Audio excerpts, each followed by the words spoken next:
Good evening, ladies and gentlemen. Tonight we have a public hearing on our future of dispatch for the city of Dearborn Heights. Chief Myers, would you like to take over, please? Sure. Thank you, Council Chair. I'd like to first of all thank everybody for participating in this meeting. It's nice to see our residents being actively involved in the processes and what's going on in our city. Most importantly, this impacts many people, and I think it's a great conversation we're about to have. I provided the Council Chair kind of an agenda. We have some people that are going to be here today, so I take this time to thank Chief Brogan's going to be speaking. Chief Murray is on from the city of Dearborn to make some comments. Chief Haddad's here joining us, I can see. Jordan Selleck from the Executive Director of the Conference of Western Wayne will be speaking. And then finally, our council people and our citizens that want to express their concerns, ask questions. This is the time to do it. And we hope that this is going to result in positive decision-making going forward for the city of Dearborn Heights. So we'll get started, and I'll turn it over to Chief Brogan if there's nothing else.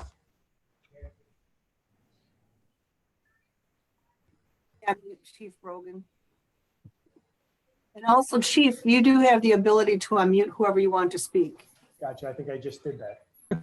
Okay. All right. Thank you, Chief Myers, and thank you, Council and Council Chair. I guess I want to thank everyone for coming out tonight. I know this is quite an important decision that we're faced with, and it's something that we've been, it's been bouncing around for several years now. And so I hope that everyone can really try to take a open-minded view and try to approach this with the understanding that we all want the same thing, and that's the best communications possible, the best communication center possible for the city of Dearborn Heights, its residents, of the police and the fire department. So with knowing that we're all looking for the same goal, I'd like just keep that in mind as we're making our way through this. And I wanted to start off with going through a brief history of communications in Dearborn Heights, of emergency communications. I can tell you, back when I started about 3 years ago, Dearborn Heights had its own tower, and every community around us had its own tower. You just had your own radio tower, and the dispatchers were actually the cadets who were there. That was the first step of getting hired as a police officer. You got hired, you worked as a cadet for a few years, working at dispatch until an opening came on the police department, and then you stepped up into the police department and then moved on and hired more cadets.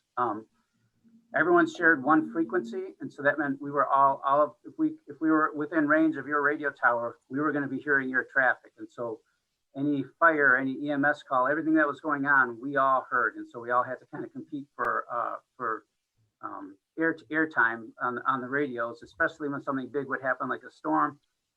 Which wasn't a perfect system, but that's the way things were back then.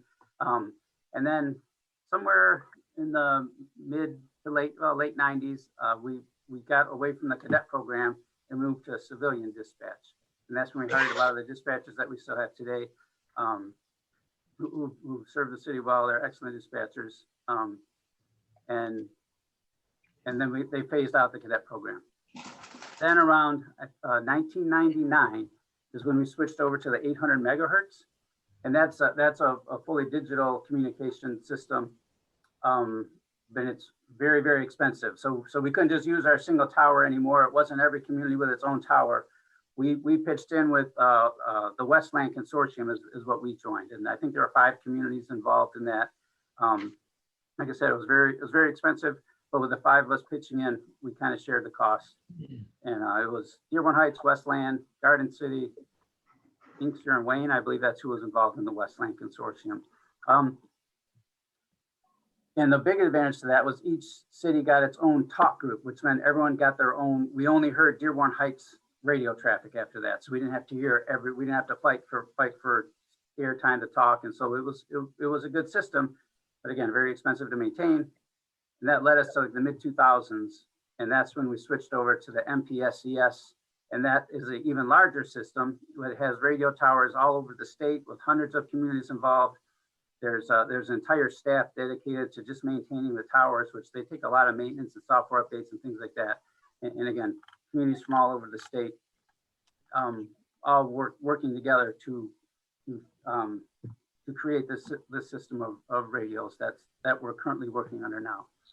And then the next big phase now tends to be the trend is these centralized dispatch centers, and we're seeing that happening all over the state. So that's kind of what led us to have this conversation. And so as we were looking around, this started 5 or 6 years ago, like I said, and we went and toured a bunch of different dispatch centers. And we looked at a bunch of different staffing models, and we had some expert consultants come in, and they helped develop the staffing model that they're currently using at Dearborn United. And that's kind of the decision we're looking at tonight is what direction do we want to go in? Do we want to either join that staffing or join that dispatch center, or we need to rebuild our entire dispatch center to match that staffing model, because that really is what we would need to do to be, the best dispatch center that we could possibly have. So I do want to jump over to the needs of the fire department really quickly. So the system, the way it's set up right now, it's not working very well for the fire department at all. Our dispatchers are excellent individuals, but the system it just isn't working. You'll see when Chief Myers gives his presentation how often we're having a police officer working with the dispatcher, and a police officer. We love our police officers, but they're not the best at dispatching fire related calls, and they're trying to only dispatch the police side of things. But with the way things go, things get busy, a lot of stuff happens, and we'll end up with a police officer dispatching for us. It's just not the safest practice. Police officers don't know our response procedures. They don't understand the information we're looking for, or some of the terminology that we use. And so that's just not safe. And we need to work. We need to do better than that. We just can't have this continue. We really need to find a way to correct that issue is a number one priority. In the fire department, I was also made some changes in the way like we're dispatched to fires. NFPA is the National Fire Protection Association. They set out all the standards that fire departments should strive to meet. And NFPA 1710 talks about safe manpower at a fire. And so NFPA 1710 recommends for a single family dwelling, the initial full alarm response should include 17 firefighters. And now Dearborn Heights has 13 firefighters on duty. That means we're 4 firefighters short to make us compliant with the nationally recommended practices. So we reach those through the use of auto aid. So when a fire comes in, we're supposed to automatically have 2 more units dispatched, which we have 2 firefighters on each unit, dispatched to the fire to make sure our firefighters are safe, to make sure the citizens are getting if something goes wrong, you need to have a lot of extra bodies there to help, whether it's pulling a citizen out of a fire, if you need to transport someone to the hospital. There are lots of reasons why we need to have these 17 firefighters, on a scene. And the system set up right now, it creates an incredible burden on our dispatchers. Fire is a very resource. It's a lot of demand on a dispatcher. They'll be getting multiple calls. They have to dispatch all of our units. They certainly have to be paying very close attention to any radio traffic that our units are giving. And on top of that, they have to call other dispatch centers to get the proper response happening. We need to get the auto aid units en route. And on top of that, they have to call the 40-hour staff to inform us of what's going on as well. So that's an area where we're struggling. And that's where a central dispatch would have an advantage, where all the resources are being dispatched out of one central point. And that central point would know who's available, who's not. They'd be able to dispatch these things much quicker. And another thing, like when we want to make a change like that, it is very helpful to have a supervisory position or a manager position that we can relate this information to one person, and then they could take it to their staff, their dispatchers, and train all their dispatchers, make sure that that's all done properly. Where we are currently, there are no supervisors, there are no managers. We have to try to meet with every one of the dispatchers individually, or I mean by shift, but it's hard, it's hard to catch up with all of them, and just relaying the information just isn't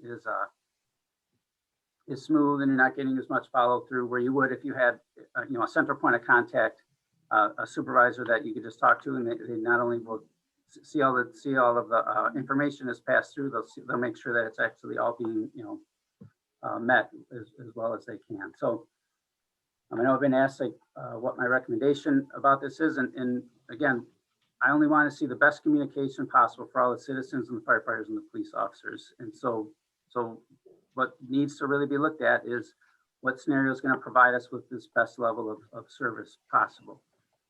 And so we have two choices, and that's going to be either joining the existing Dearborn United system or to rebuild our dispatch to match that staffing model, including supervisors, dispatchers and managers, to be sure that we can have a good flow of information and any changes in policies or anything that they could be adequately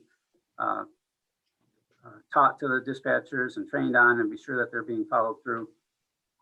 And even if everything was perfect, there are some things that our dispatch, as a standalone, would have more difficulty when you're talking about mutual aids and auto aids and things like that. But at the very, very minimum, we would have to invest a lot to increase the staffing to make our current dispatchers to be the equal level that we would be getting at Dearborn United. And that's all I've got, Chief Myers. Thanks, Chief Brogan. I'm going to be now starting a presentation, and this is going to add on to what Chief Brogan had commented. This is going to kind of give you how we got to where we're at today when it comes to both the staffing level and also the finances that are behind some of these decisions that we're presenting of which way we want to go, what the cost is to the city to remain a standalone dispatch or to consolidate services, and what that's going to cost and what it comes with. So I'm going to share my screen with everybody now, and I'm going to get this presentation going for you here.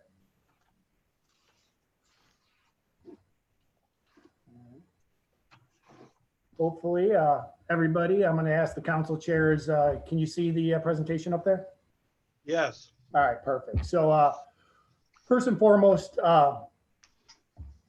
my decision, my choices to look into this, the administration here at the police and at the fire, working with the administration over at Dearborn, is trying to find a solution to best serve all of our citizens.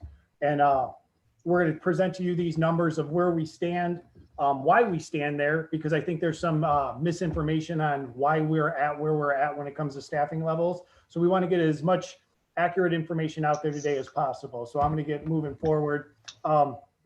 This is the mission statement of the Dearborn Heights Police Department. Some of this is going to look very similar to the July presentation because really nothing has changed except for the continued need to make a decision on what we're going to do with our dispatch. So the final, we want to remain professional and we want to give the best service we can to the citizens of Dearborn Heights through progressive, proactive, and being professional. So right now in this meeting, I have many of my dispatchers here, the city's dispatchers. I have some retirees. I saw somebody's face on the Zoom tonight that I haven't seen in a few years, to say the least. So I'm happy she's here joining. But the Dearborn Heights dispatchers, they've had nothing but professionalism in the adversity that they've been facing over the last 4 to 6 years. These recommendations, if that's what you want to call them, the looking into a consolidated dispatch, has nothing to do with the level of work, the hard work, the dedication, the professionalism that each of them has displayed. They have not created this. This is not their problem. This is our city's problem that we need to resolve. And I take my hat off to each of them. Many of you realize that I'm the administrator, but these are also people that I've worked with for my entire career. 21 years of working with two of the individuals and having to explain to them why I'm putting this presentation out. So there is a personal aspect. I take it very seriously. I do believe that there's humans involved and this can be handled humanely because those things have been brought to me. And I just want everybody to know our dispatchers are excellent dispatchers and they're very lucky to have each of them working for them. So a little background on Dearborn Heights and the way a dispatch center works. So here at Dearborn Heights, we work on a 12-hour schedule and there's 2 platoons with 2 shifts per platoon. So basically 6:30 a.m. to 6:30 p.m., 6:30 p.m. to 6:30 a.m. A platoon will work or a shift will work a couple days in a row and then have several days off. So right now we're currently budgeted for 13 dispatchers or 3 dispatchers per shift plus an extra one. So in essence, that would be 4 shifts if you were to break it down between platoons, 3, 3, 3, and 3. With 1 being a call taker, 1 being a dispatcher, and 1 traditionally operating the fire dispatch and being a lean operator. So they each have a very specific job. All of our dispatchers are trained in all of them, so they could do any one. And for the last 6 years, many of them have been doing 1, 2, or sometimes all 3 of those operations at the same time.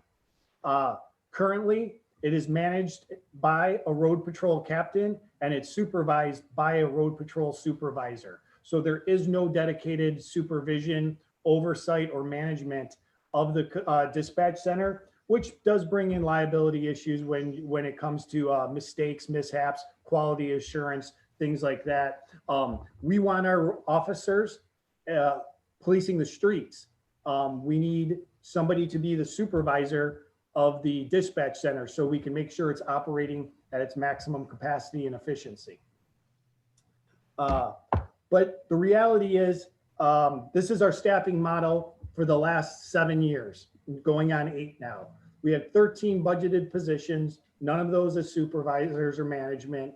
And at the highest point from 13, 14, 15, and 16, we were running 1 short. We dropped as low as 2017 to 7. And actually in 2021, we were as low as 7 at one point, but it was for a very short period of time. So what that means though, when we come to staffing, if we say take that average of about nine dispatchers at any given time, we rarely have a full staff of dispatchers operating those 3 functions that they're supposed to perform. So now one of the things that have been said is that this was intentional, that we are trying to collapse or not hire or sabotage the dispatch. And that's really furthest from the truth. Our HR director is here to answer any questions later on. There has been advertising for positions. There has been lists established, and there's currently one right now. That being said, that does not mean every candidate is qualified, whether it's because of their background, their interview, or some other thing that would prohibit them from being employed. So just because somebody's applied doesn't mean that they're going to get that job. We have to process a civil service process that's followed, and we continue to follow that to this day. The numbers you see here match very well with what's going on in the world of law enforcement as a whole.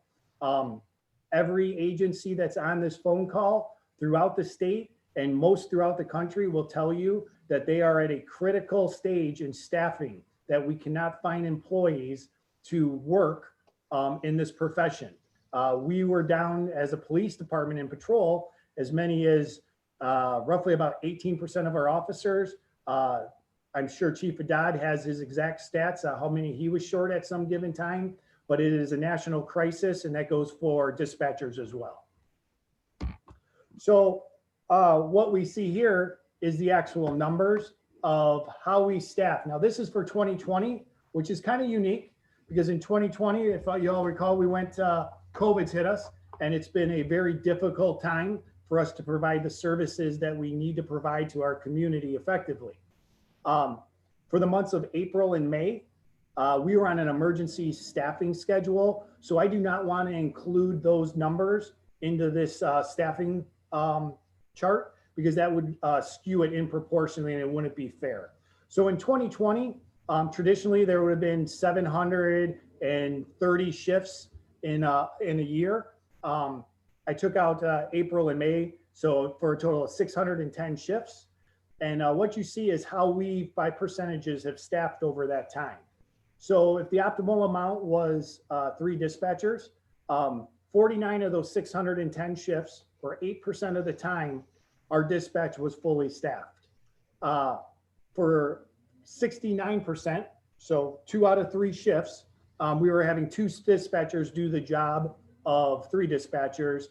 And unfortunately, 23% of the time, or nearly 1 out of every 4 shifts, so that's once every 2 days on average, we would have only 1 dispatcher in there working with a police officer. So that 1 dispatcher, who's the only fire trained individual in that room, was trying to do not only the job of dispatcher or call taker, but also fire lien. But if you have more than 1 emergency, medical emergency or fire, they're the only ones certified to handle that. Now, could our officers hop in? They obviously could hop in, and I'm sure they've done it because the safety of our citizens are paramount. But that is not the model that the chief was talking about that we should strive for, and why this is so important, this decisions we're about to make here very soon. Additionally, 117 of those shifts, or 19% of the shifts, about 1 out of every 5, we had to take a police officer off the road to come in and work dispatch. So it was at least minimally staffed with 2 people. So that's 1 less police officer on the road. We couldn't get a dispatcher to come in for overtime. If we couldn't get an officer to come in for overtime because of our staffing model, we had to bring in a police officer. And I'm going to discuss the challenges of our model with a bare minimum staff or understaffed on why it's so difficult to get the spots filled, to get our dispatchers trained. Those all play into some of the disadvantages of running a model at the staffing level, even at the maximum staffing level that we have budgeted for. And then we spent about 3,500 hours of overtime. That overtime ranges from a dispatcher who at time and a half could range anywhere from $27 an hour up to roughly $30 an hour, as high as a lieutenant who had to get called in on his day off, who would be making roughly about $60 an hour to fill that spot because of the shortage that we've been facing. These are the numbers for 2019. These should look very familiar from the July presentation. Nothing's changed. These are the ones I used. You can still see 19% of the time we're pulling somebody off the road. We had a little bit better time getting it fully staffed. About 13% of the time we had 3 dispatchers in there, but still 1 out of every 4, we only had 1 dispatcher. 2018, this is very discouraging. In 2018, we did not have a single shift where we had 3 dispatchers in there for various reasons. And that should be very alarming to everybody. It is to me included. And that's why we're trying to resolve these issues. And about 7,000 hours in overtime. So historically, this isn't a one-time thing. We've been struggling with this for years. What's that translate to out in dollars? And this is really the second half of it. First, it was the staffing issue, and then it's the operational side, and then this is the financial side. So right now, under the 2021-2022 budget, as received from our comptroller, provided me these numbers. These aren't the fictitious numbers. These are numbers being provided by the comptroller's office. For those 13 employees, it's $520,000 based on the rates that they would be at. This includes the officers that we don't currently, or the dispatchers we currently don't have hired, because we still have to budget for them. Then you get into FICA, pension obligations, holiday and longevity, contractual benefits that they are entitled to, other pensionable benefits, and then health care.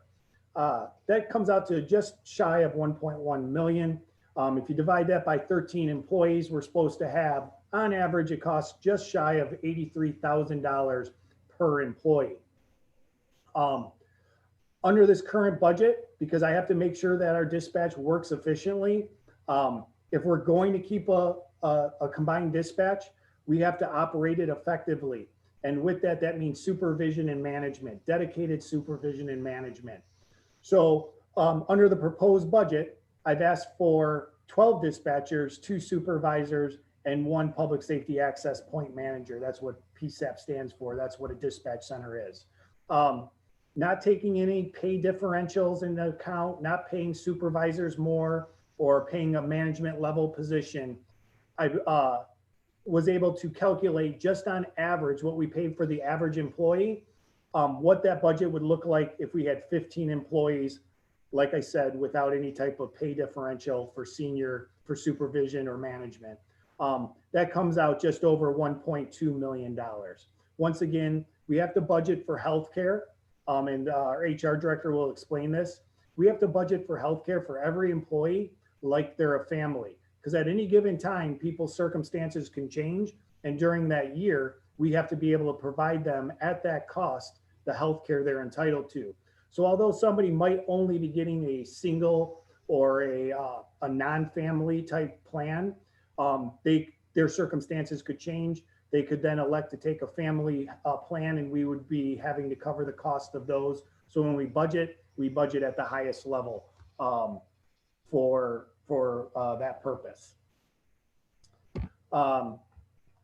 Second part of that equation is our facilities, and our facilities was open in 2003, and it was probably really built more like 2001, 2002 by the time when they first started building it, and we had to come up with the equipment, but it was open in 2003.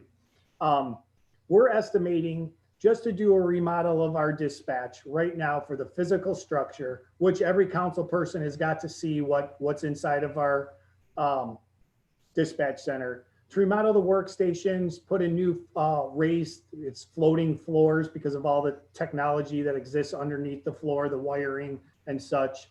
Monitors, chairs, which we buy traditionally every year, printers we buy, putting in window for ventilation because that never happened in the original build. Upgrading our MPSCS computers, which is our radio system, which has to be done frequently. Headsets, total about 107,000. Now these are estimates. Our systems administrator was able to pull some quotes, but these are ballpark. It could go up or it could go down, but you're talking a full dispatch center being remodeled without the heavy duty technology, roughly about $100,000.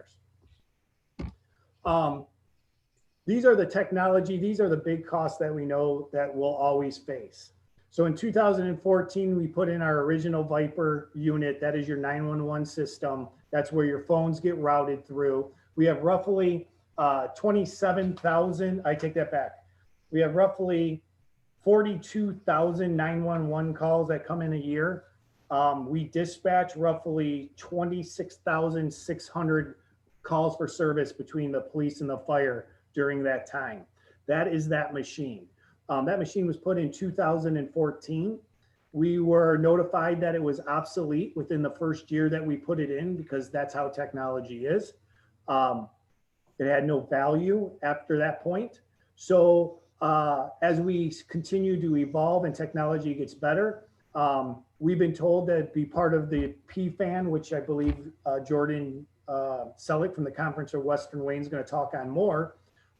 We have a mandatory upgrade of our Viper system to remain a viable PSAP. That's going to be $250,000.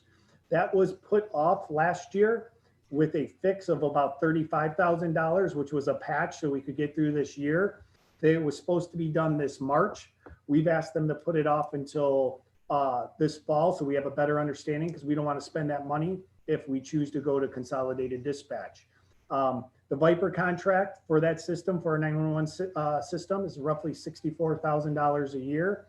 The call logging is roughly $8,000 a year. And the backup radio systems that exist in our place are about $24,000.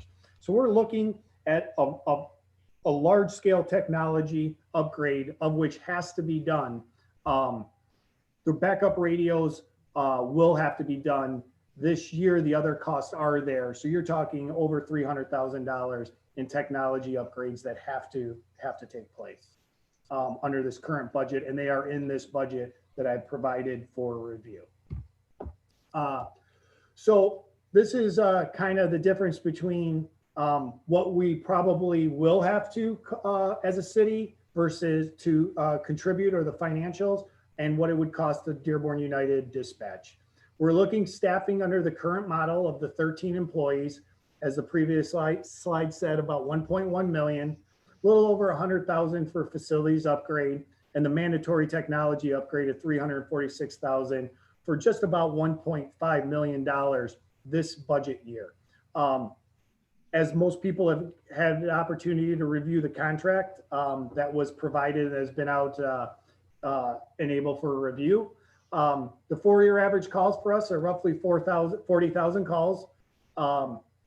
And the quote from Dearborn is $904,000 for the year 2021, 2022. One price total cost budgeting, and that's without dedicated supervision or management. So that is a difference of about $623,000, depending on which dispatch the council chooses to fund, the current one or Dearborn United Dispatch.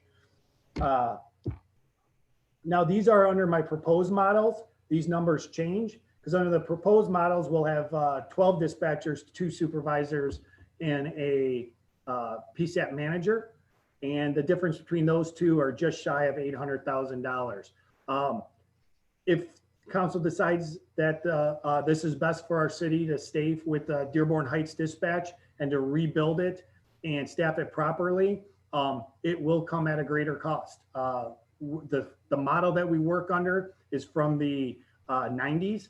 It's not what is deemed what is necessary to be effective and proficient and safe and cutting edge in today's technology and staffing, where you need greater oversight because of so many tasks that are being run through that dispatch center.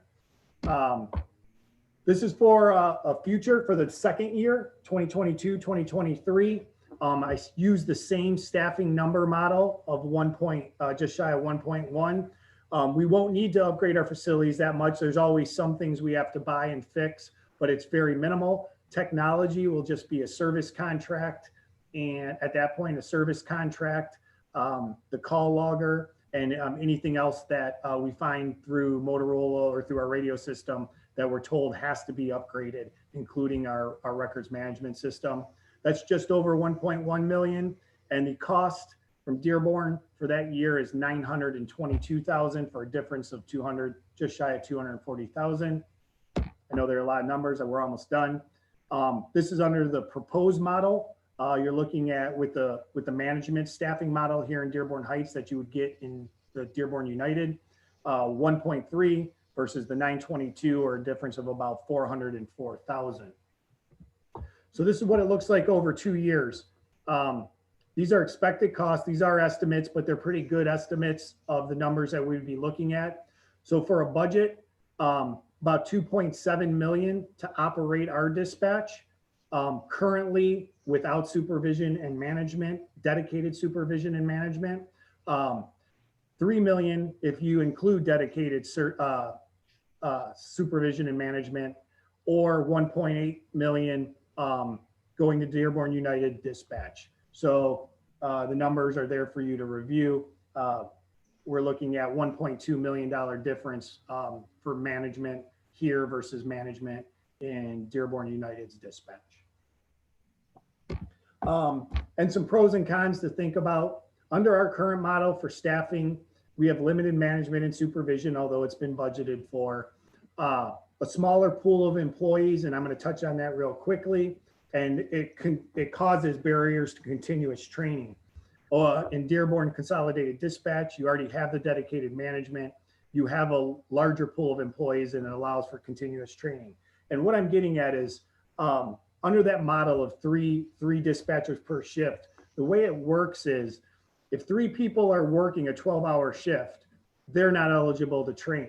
But unfortunately, the 3 people that worked before them have already worked a 12-hour shift. So it's very difficult to bring them back to go through an 8-hour training. And the 3 people that are coming on after them need to have rest so they can actually get to their shift and be able to serve the citizens. So it's a very difficult task.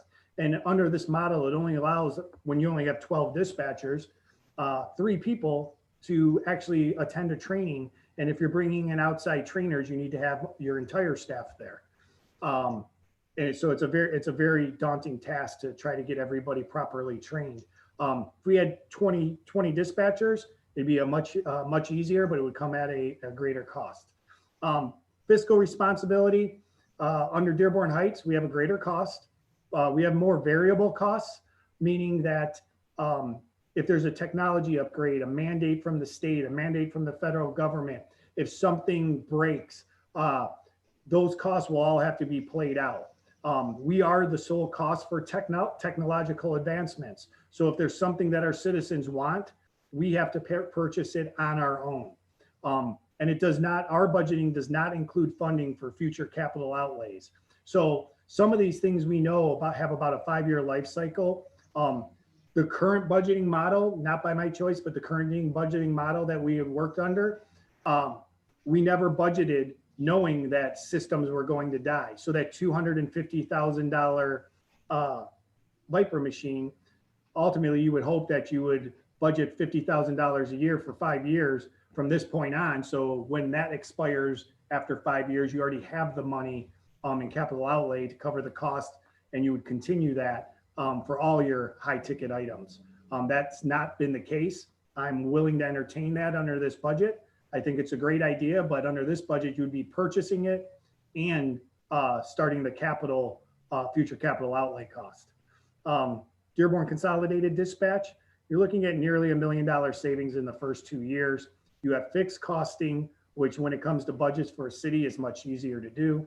You have shared cost of technological advancement, and it includes funding for future capital outlays. So we get all those things under that, that one price ticket. Sole service, there's limited availability for funding and grants. There is greater interpersonal relationships between the employees, and we have geographic isolation from the other cities around us that are currently participating in consolidated, Dearborn Consolidated Dispatch. And just the opposite, you get an increased availability of funding when you have more, when you have a consolidated dispatch. It's encouraged at the state and federal levels, as Jordan Selleck will be telling you. It eliminates our geographic isolation, which helps with providing a better service to our community. And it allows for greater interoperability and communication, meaning we're able to communicate with all the surrounding agencies much easier than what we currently do. So let me get out of this. That was a mouthful. I know I went through it fast. It will be on our website. It's on YouTube. I've already provided it to the presentation to our clerk to post on our city website so people can crunch their own numbers and have whatever else they would like to do with them. Once again, those were estimates, but that's where we stand today. That's why I brought this to you as the chief of police, both in July. In 2017, when we looked into this, there was a lot of questions. A lot of those questions have been answered. Also on our website, and I'm not going to put them up here right now, every member of the current Dearborn United Dispatch, Westland, Garden City, Wayne, Inkster, and Melvindale have all provided from their fire chief and their police chief letters of support and encouragement for Dearborn Heights Police and Fire to join the Dearborn United Dispatch. They outline the benefits that their communities have received, both operationally and financially. Many of the questions about oversight and the smooth of operations that they've had through Dearborn and the benefit that it's provided to their citizens, to their employees, and why they don't regret the decision that they made, and that they believe that us joining them will help provide a greater level of public safety to our entire region, not just to our city. So with that, I'm going to turn it over to Chief Murray, the fire chief from Dearborn, and he's going to give a little historical perspective, I believe, on how the dispatch came about and why they're doing what they're doing. So Chief Murray, if you would. Thank you. Good evening, Mayor and Council.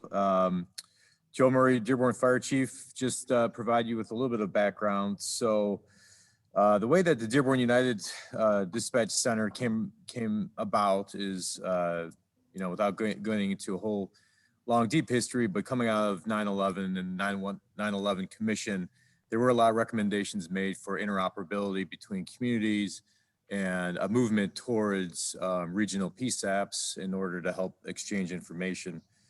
Given that type of, those types of recommendations, the Dearborn Fire Department began looking at ways to collaborate and work with some of our other communities with the goal of improving public safety and communication.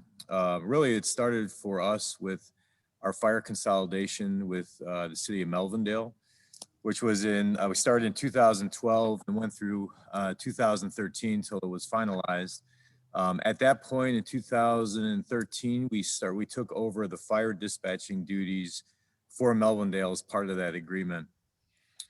Shortly thereafter, in end of 2013, the cities of Dearborn, Melvindale, and Dearborn Heights got together to put in an application for state of Michigan CGAP grant, which is a grant that was used primarily to explore areas of collaboration between communities to help improve service while being fiscally responsible. So in 2013, I appeared in front of the Dearborn Heights Council to discuss that. A letter of recommendation was provided by Dearborn Heights, which went into our grant application. Subsequently, in 2014, we were awarded a CGAP grant for $3.2 million. And that money was earmarked to build out a new regional dispatch center, upgrade some existing radio equipment, and to provide better communication and technology for all the communities involved. So that was arranged in 2014. It was a 3-year term of that grant. City of Dearborn Heights obviously has not joined to this point. Melvindale did join with us in 2017, even though we were,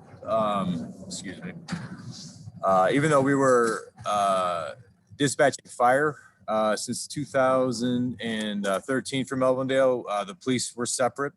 So in 2017, they joined up with us, and we formed our Dearborn United Dispatch with Melvindale as our first partner.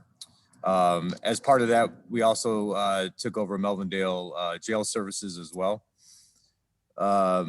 Moving past that, so that was in 2017, worked very well. Had a number of various incidents and cases where the regional dispatch center really showed its positive effect on our operations and public safety. So moving forward in 2019, we were joined by the other cities. Wayne, Westland, Inkster, and Garden City have all joined on board. And I think since that time, our communication amongst all the different cities has really been enhanced, and it's been beneficial to everyone. I am currently the president of Western Wayne Fire Chiefs, so I meet with each of these chiefs from all the cities on a regular basis, and all I hear is positive things from them and their experiences with it, and the city of Dearborn has seen a lot of benefits from it as well. So it's nice to have a dispatch center which is aware of emergencies going around all within the region, because emergencies don't just stop at borders, as we all know. So that's been beneficial to us. Having additional dispatchers, more dispatchers in the center has been beneficial. If you have a large scale incident, for example, it's easier, we have a large scale incident in Dearborn, there's probably not a large scale incident happening in Westland. So you can use your staff to handle those different types of emergencies. And we've seen that used a number of times in our experience with these other cities so far. So overall, it's been a positive thing I think it's been positive for the city of Dearborn as well as the community partners. And that is just a little bit of the history of how we got to this point, and happy to take any questions. I'm going to limit the time on the questions or to one question per person. Council, if we could, I think we're going to hold off those and let the last of the speakers through the agenda go through, and then we'll get if that's okay with you. I think that's the perfect. And then in the end, we'll just have public comment, which is a limit of 2 minutes tonight because of the type of meeting it is. So Chief Murray, thank you. Next, we have Chief Haddad from the Dearborn Police Department, who's probably going to comment more on the operational side. And with him is Lieutenant Jack Lingell. Lieutenant Lingell is their manager at the dispatch center. So operationally, Lieutenant Lingell is going to probably have quite a few answers when it comes to the operational day-to-day side. But Chief Haddad, I'm going to let you talk about the operation and how you see it work and what Dearborn Heights would mean coming to this this program. All right. Thank you, Chief Myers. Good evening, Honorable Council, Mr. Mayor. You know, it's ironic that the first city we ever talked to about consolidation was our sister city, Dearborn Heights, because we saw great value in that partnership. We basically border each other's cities to the south, to the west, to the north, and it just made real good sense. So that was where the discussions actually started. And Chief Meyer is actually absolutely correct about hiring. We have a constant 20 to 25% attrition rate throughout every position in our 305 person department. We are currently 2 dispatchers short from a full complement of dispatchers for how we stand today. To meet that shortage, we've hired 5 part-timers, and as we train people up where they can sit in a seat themselves and dispatch, our reliance on the part-time dispatchers will go down somewhat. But we've got some very senior dispatchers from Westland and other places, so they bring a great value to our dispatch center. On the operations end, I can tell you that for officer safety, nothing has enhanced the safety of our police officers on the street more than the consolidated dispatch. We can tell when you know, high-speed chases are coming at us. You may remember in Melvindale a few years back, there was a shooting that started there. There would have been no way that incident would have been brought down as, you know, peacefully as it was without the consolidated dispatch. I mean, time and time again, our police work with Dearborn Heights on a regular basis, but we have to find out by way of a phone call or somebody contacting our dispatch. We had a shooting of some young people down near the Dartmouth border. Your dispatch did not know about it, neither did your police department. And the only way they heard about it was on the 12 o'clock news. Similarly, when there was some young family members shot by their father in Dearborn Heights a few years ago, the only way we found out was at the noon news as well. So there's crime that goes on and knows no borders. Regional crime is really what's plaguing all of southeastern Michigan right now. And I just feel with the consolidated dispatch, we're in a better position to assess the crime regionally, help each other even more. And I can tell you, our men and women on the street work with one another on a daily basis. And this would just enhance their service. I think that's about all I have. Lieutenant Lingell, you have anything that you might want to add about personnel or? No, I'm all set. Thanks, Chief. I'm sure there's going to be some questions that you're going to be answering soon, Lieutenant Lingell, from our residents. So stay put, stay warm. We're here. And then finally, I'm going to have Jordan Selleck. Jordan is from the Conference of Western Wayne. She'll tell you what that is and what her role is, but she's really got the legislative, I think, side and what goes on in the state when it comes to regionalized dispatch and the benefits and what it means to a community. So Jordan, if you want to go ahead, thank you. Thanks, Chief, and thank you, council members, for having me here this evening and the community as well. I am the 911 coordinator and executive director for the Conference of Western Wayne. We encompass 18 communities and 11 PSAPs, one being the Detroit Metro Airport. I also serve on the state 911 committee, so I work with all of the states, all of the PSAPs in the state of Michigan as well. And just as a note, everything that Chief Myers talked about in terms of staffing and equipment and remodeling is really, it's spot on statewide. I know you've heard a lot of information about 911 tonight and you're probably a little on the overload, but I do want to take a few minutes to explain to you and your residents how the vast majority of Michigan dispatch centers are consolidated centers and why consolidation, if it's done correctly, is often the best choice for communities, both financially and service-wise. So Wayne County is the only county in the state that does not have countywide dispatch. As a county, we're broken up into 4 service districts, one being CWW. As I said before, we have those 18 communities and 11 dispatch centers. Wayne County as a whole has 28 dispatch centers. So to understand how Wayne County's dispatch is unique and how local control could potentially be affected by state law changes, it's important to understand how the rest of the state operates their dispatch. So in the following examples I'm going to give you, I am not comparing 911 service of Western Wayne County to that of other counties. I'm just providing examples of similar situated dispatch centers to that of Dearborn United, and then potentially Dearborn United plus Dearborn Heights. So for Oakland County, in addition to their own countywide sheriff dispatch, Oakland County Sheriff dispatches law enforcement, fire, and EMS for 13 cities and townships, including Rochester Hills, that has a population of 75,000, and Pontiac, which has a population of 60,000. In addition to that, they dispatch for 8 independent law enforcement agencies, including Auburn Hills and Milford. They also dispatch for 3 additional communities that have Michigan State Police as their police response. So I'm going to throw out a few numbers here. I'm going to try to do it slowly so I don't lose anybody. Oakland's annual 911 call volume is about 210,000 911 calls for service. That is double of what Dearborn United's was in 2020.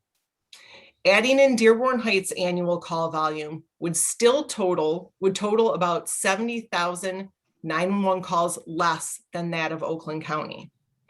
Oakland County is budgeted for 70 full-time employees. This is important to note because Dearborn currently has 35 full-time employees and is budgeted for 38. And should Dearborn Heights join Dearborn United, they would be budgeted then for 48 full-time employees. The reason I'm mentioning this is because that is right on point in comparison to the call volume of Oakland County. The biggest difference is that Oakland County is 906 square miles. All of Western Wayne County is 360. So Dearborn United, even with Dearborn Heights, would be less than 1/3 of the size and landmass than that of Oakland County. Yet we have the same 911 call volume to FTE ratio as Oakland. And Dearborn United would be dispatching for 7 communities as compared to Oakland's own countywide dispatch plus 24 other agencies. Oakland County has 1.3 million residents. Dearborn United plus Dearborn Heights is roughly 300,000 residents. That's less than 1/4 of the population of Oakland County.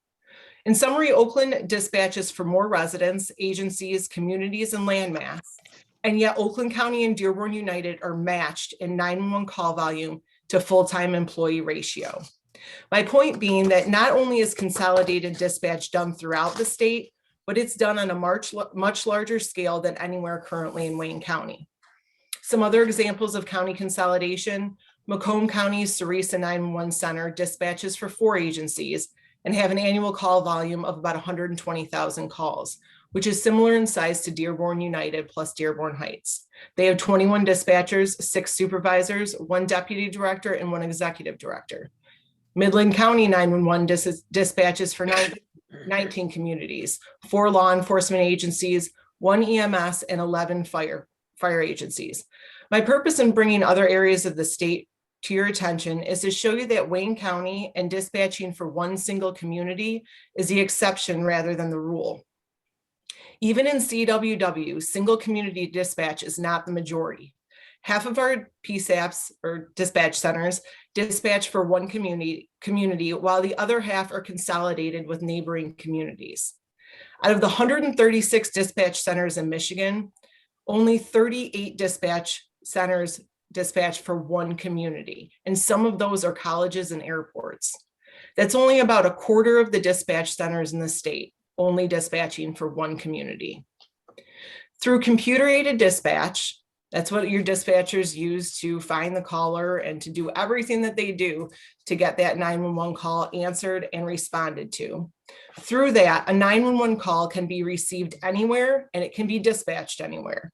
This is no longer 1980 when dispatchers received local 911 calls at their kitchen table, which literally did happen, and they would have to know every street and every address in their community. In fact, there's only 2 dispatch centers in the Upper Peninsula, and they dispatch for all 15 counties in the UP. Computer-aided dispatch provides location through the call provider, And as technology continues to advance, wireless location accuracy only continues to improve. From the FCC, wireless providers have certain location accuracy benchmarks that they're required to hit. And it's our responsibility on the dispatch side to ensure that our local centers have the infrastructure and equipment to be able to receive the technology as it advances. So over the past few years, tens of millions of dollars have been spent building out next generation 911 throughout the state. This is what Chief Myers was referring to when he talked about PFN, or Peninsula Fiber Network. This was throughout the state, including Western Wayne County. This is an IP-based fiber network. It replaces the 70-year-old copper lines that 911 was previously operating on. With this being said, this is why it is imperative that Dearborn Heights makes a decision regarding consolidation sooner rather than later. Should you choose to continue dispatching as is, you will need to purchase that new 911 equipment Chief Myers referred to in order to be able to operate on the new 911 infrastructure. Since the infrastructure build out is done in CWW as a 911 service district, the longer we wait for a decision, the longer the rest of Western Wayne County waits to fully implement next generation 911. We cannot finish the process until the vendors and providers know whether to route the calls to Dearborn Heights or to Dearborn United. In terms of how decisions in Lansing could affect 911, since 2010, the Michigan legislature has repeatedly tried to legislate and force 911 consolidation. The most recent effort was in 2018, when we increased the 911 fee to pay for the new network.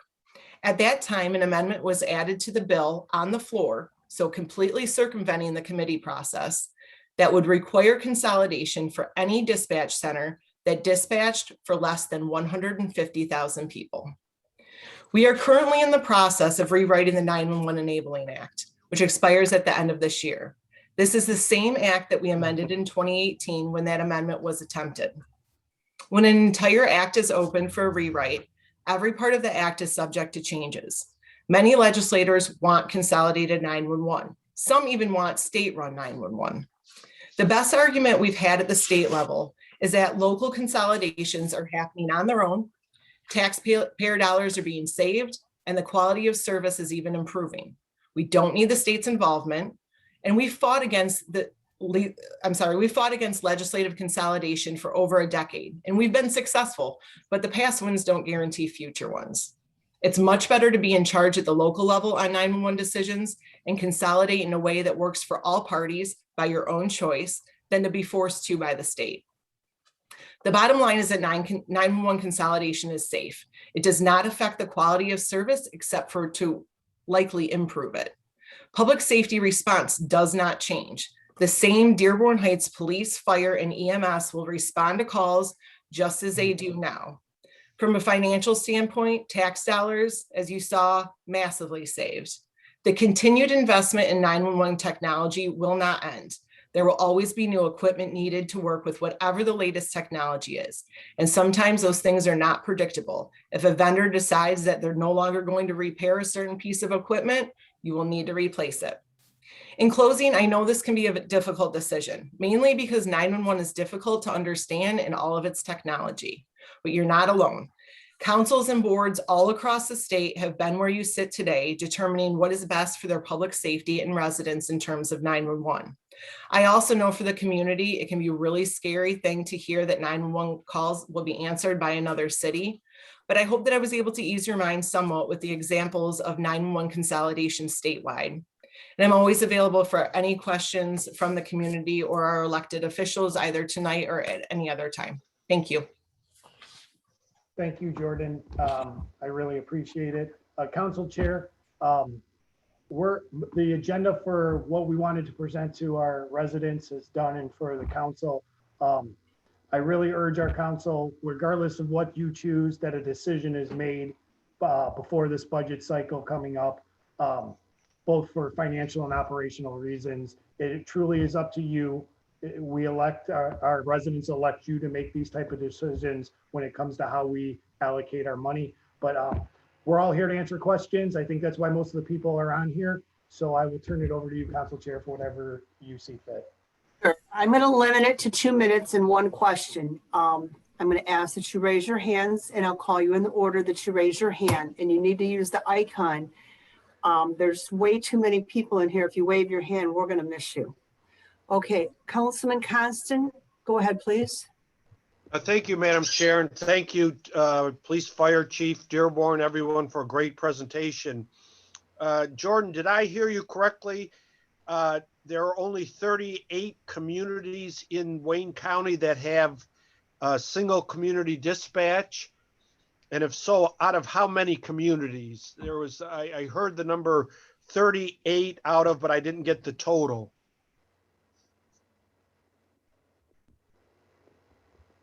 Council, she seems to be unmuted.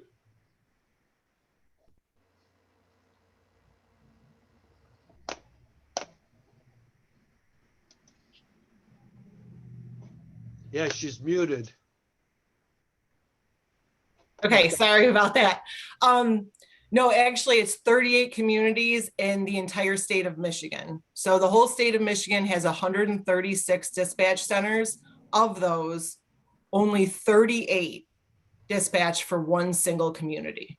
And Dearborn Heights is one of those 38, correct? Yes, and included in that 38 are also college dispatch centers and airports. So it's not even just communities. So it's even less than 38 actual communities. Thank you. Thank you. Next, we have Lisa Ferens. I'm going to ask that you unmute yourself, please. Good evening, everyone. I have first a statement and then a question. I'm looking at Exhibit A, page 6 of 12 for the contract that's been provided for this.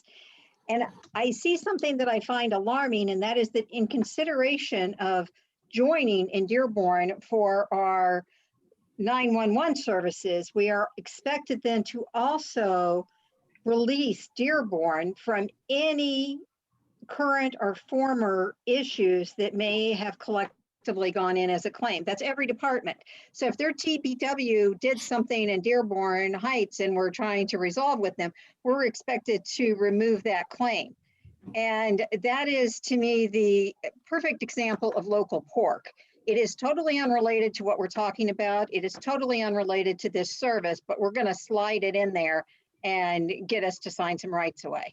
So I think that we need to look at that particular section of this contract very closely. My actual question is, I've been able to get most answers from looking at previous presentations. But one thing that has not been presented to the people of Dearborn Heights, which I think is critical in making this decision, is performance factors.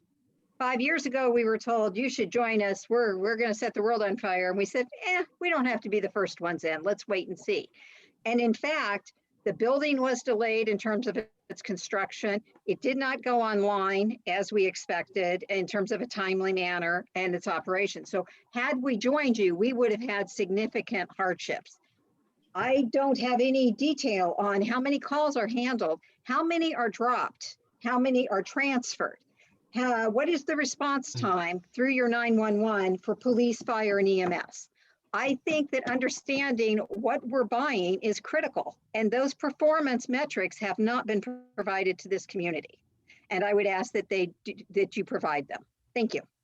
Thank you. Okay, next I have Hader A. I'm going to ask to unmute you. Go ahead, you have 2 minutes.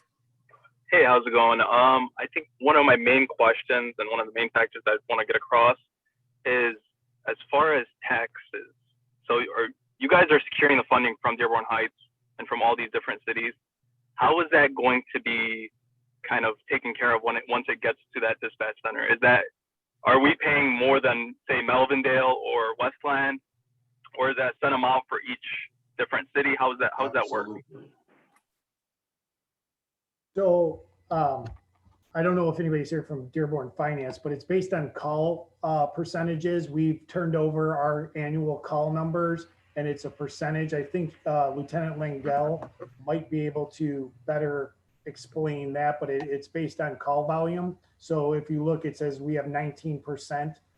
That's how the costs are figured, I believe, but I'll unmute Lieutenant Lingell, and he may say he doesn't have the answer. I remember us talking about it briefly.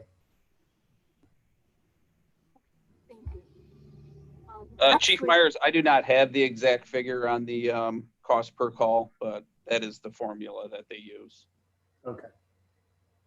Okay, next we have Councilman Abdullah.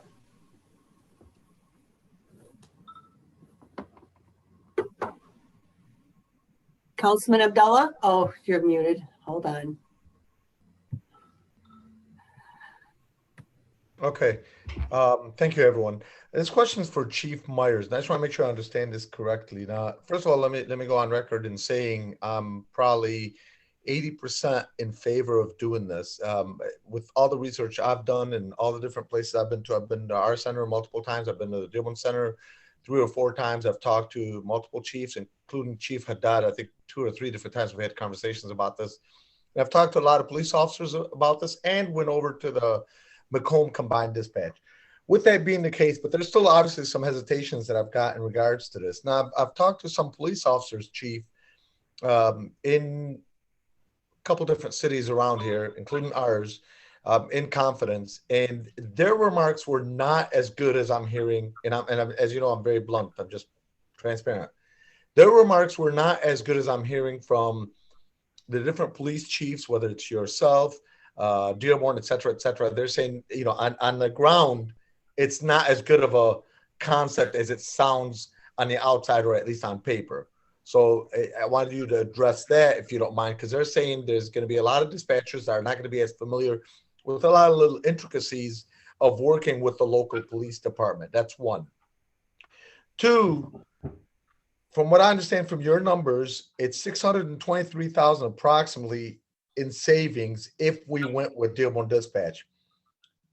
I want to know what that number would be if we kept our own and had it at the same level. Now, obviously, it's not going to be the same exact level because this one's for 7 cities, but had it at the same technological level as Dearborn's on our end. How much would that cost roughly?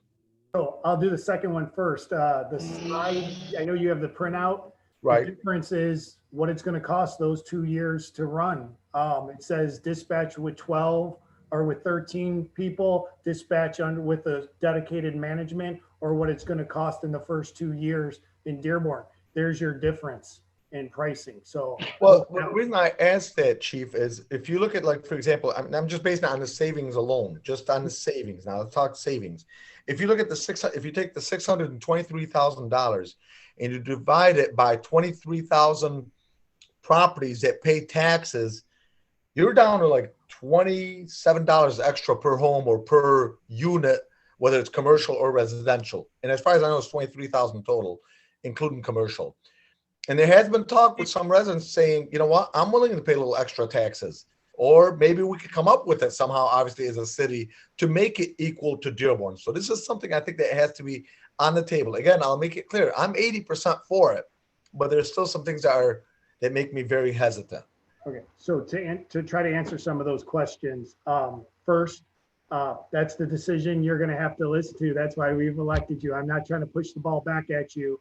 I provided what myself and the fire administration has felt to be the 2 options that we're looking at, what they would cost, and then we brought in experts. So whether I have a biased opinion or not, bringing in Ms. Selleck from the Conference of Western Wayne, that is the unbiased opinion of in my judgment of why we should look strongly at this dispatch consolidation.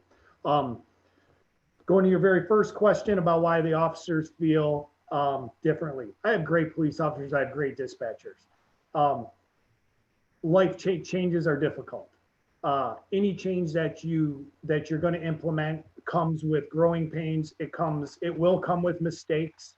It will come with different challenges that we must face. But every one of those obstacles is to climb to that ultimate goal of providing the greatest service, taking into account the citizens that are paying their taxes and what they want to give them the safest environment here in Dearborn Heights. when you choose to become an administrator, when you choose to become a council, you know there's people that aren't going to agree with what you're doing. Some out of convenience, some because they have legitimate concerns, some because they're naysayers as a way. And I'm aware of all those, but as an administration, both myself and Chief Brogan feel this is the best for public safety. So I hope that helps. And then if you're all done, I do need to speak to the council chair briefly. Your time is up, Councilman. Okay, thank you. Council Chair, if Ms. Ferentz asked some questions that Mr. Miyake would like to speak to about the legal side, and Ms. Selleck would like to answer about the drop calls and the data metrics that she was asking about. So if I could allow Corporation Counsel Miyake to speak about that one section, it would be great. Go ahead, Corporal Counsel Miyake, go ahead, please. Thank you, Chair. This actually was an issue that we had discussed with the city of Dearborn in terms of a problem that I had with the proposed agreement, the original version. The original version of the agreement contained just the first paragraph of the release language. The additional paragraph that you would see, which says, Dearborn and Dearborn Heights further agree that Section 10 release of the agreement shall not apply to the IT/MIS cooperative arrangement between the parties, was added because I had indicated that I felt that it needed to end up being added at a minimum. I'm not saying that I like the release language, but Dearborn's legal said that this was something that their city council insisted on. And I believe that this was the best that we could do, at least at the time, with respect to the negotiations. Certainly, if the council doesn't feel that way or the mayor doesn't feel that way, I would be glad to take direction on this particular point and urge Dearborn to simply eliminate Section 10. But then again, having spoken to the department heads with respect to this, we are not aware of any situation which would lead to any sort of potential exposure that Dearborn would have where we would want to pursue a claim. And they have been willing to compromise with respect to the IT issue, which is an ongoing relationship, which I really pushed in the negotiations. So that's all I have, unless there are further questions on that point. Thank you. Thank you, Gary. Thank you. Ms. Okay. Sorry. At this time, we have Nancy Breyer. Go ahead, please. Okay, can you hear me now? Yes, you can. Okay, first of all, I'd like to suggest I'm not happy with the venue. Most people are not available at this time. People are still at work or on their way home. And as far as most of the seniors go, they don't have access to a computer. And if they do, they don't understand the Zoom process. So I think that was a bad choice. I really think it should be up to also the citizens to decide rather than the council getting stuck to make the decision. There are a couple things that I'd like to suggest. I believe a short while ago, we were offered a grant of $2 million, but it wasn't applied for. We could have had ourselves in better positions with our equipment with that. And like Lisa Ferenz pointed out, we will have liability with this arrangement, but no say in the operations. And as our council suggested, Miyake, we've had issues with the Dearborn IT as it is. And my only concern is what's next? Are we going to lose our police and fire departments as well? Thank you.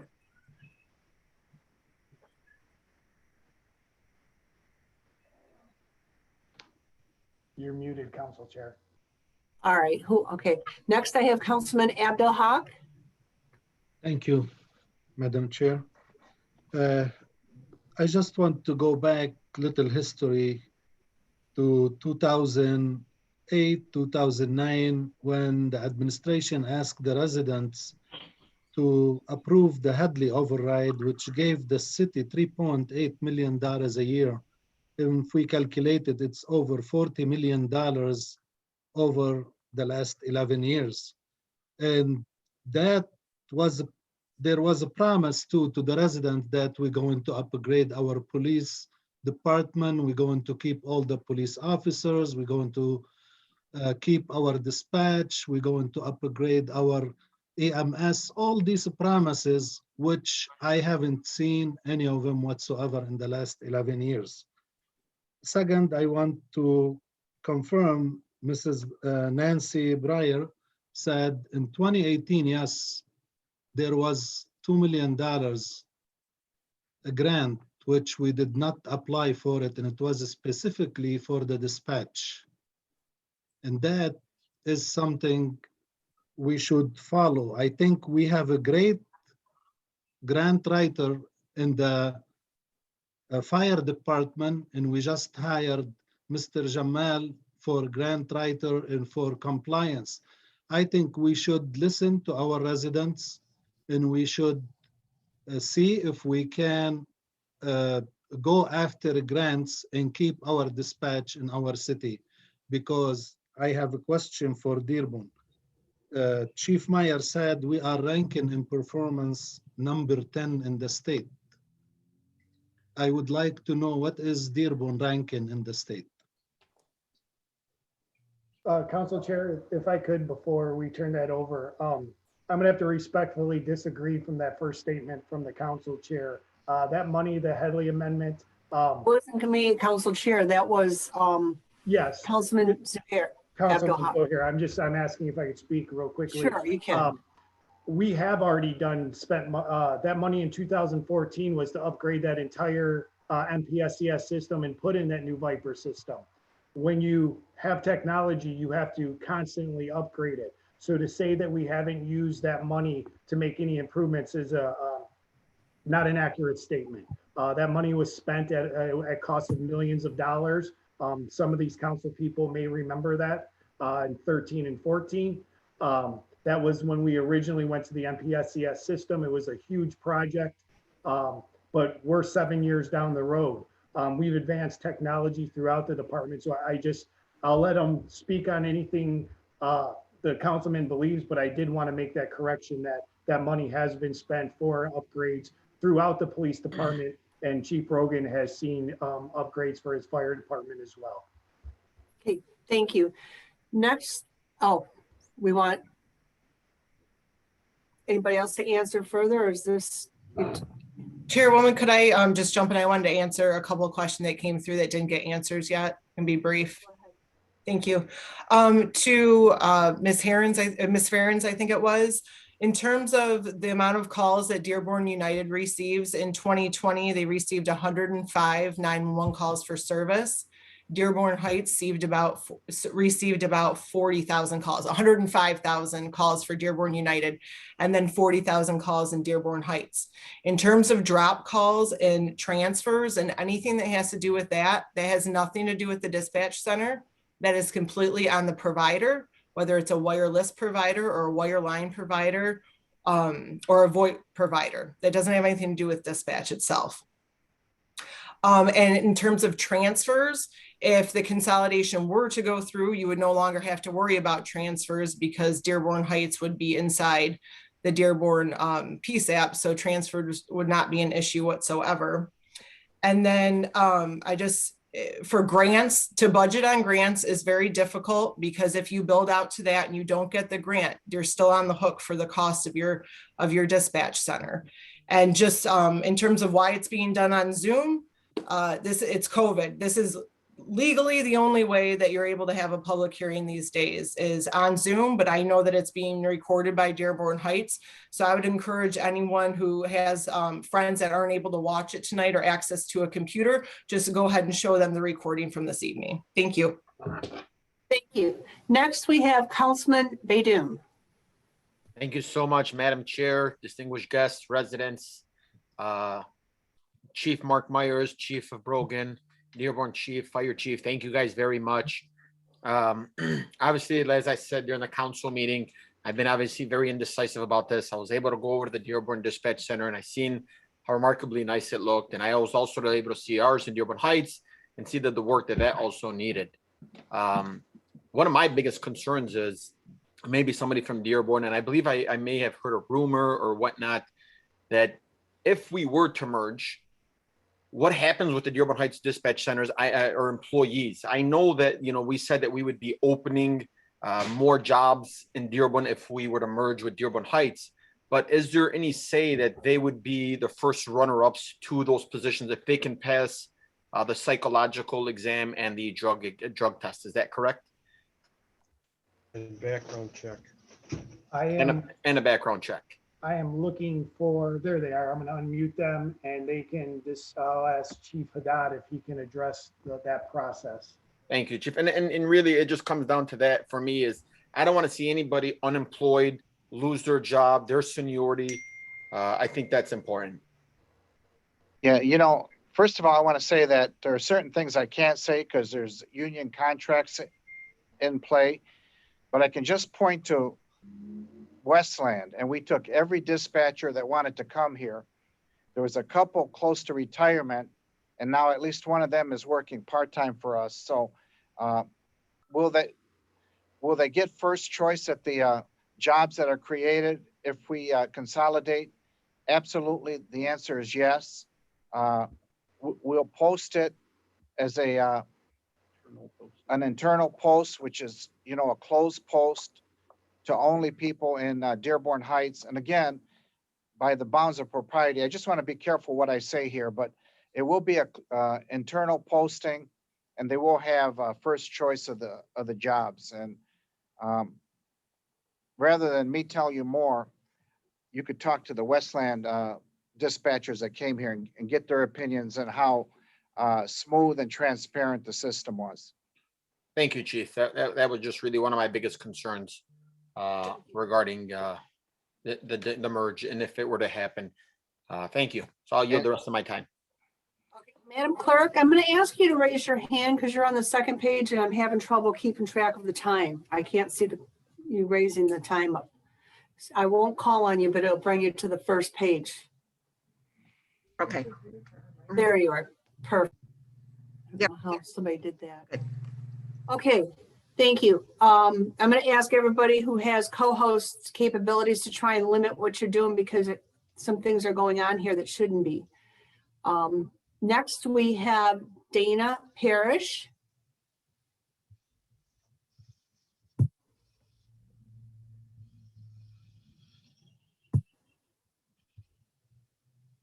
Good evening, everyone. Can you hear me okay, Madam Chair? Yes, I can. Okay. Couple of things. One is I'm going to attack this from my previous role. I was a police officer in Taylor. Not everybody's on consolidated dispatch. Taylor was on their own system. One of the things I can tell you about is dispatchers. I can see you on the screen there, Dearborn Heights dispatchers. Hello. One of the things that the dispatchers do get to do as they've been around for a while, they get to know us on a personal level. Police officers, and I can't speak for the firefighters, but police officers, when they're on the radio, they don't yell, they don't scream, they don't holler. They can be in the middle of a firefight, guns, they can be pursuing somebody, they can be in a fist fight. They won't yell. Their voice level very rarely changes. But the dispatcher who's been on the radio with them for days, weeks, months, years, they can tell something strange is going on. I better send him or her a backup. It's a feeling, it's an inkling that they get. That's a feeling that you get because you've been with these officers day after day, week after week. That's something that's very important that you can't put a dollar figure on. We're putting a dollar figure on these people's, and that's really what this comes down to, are the positions. Updating the system, that really isn't a big deal, but it's the people here. We're talking about people's time and their seniority. That's what this whole system comes down to. Please take the time to think about these people's positions and these people's seniority and what it means to them. Thank you very much. Thank you. I have Deb Brown England, please.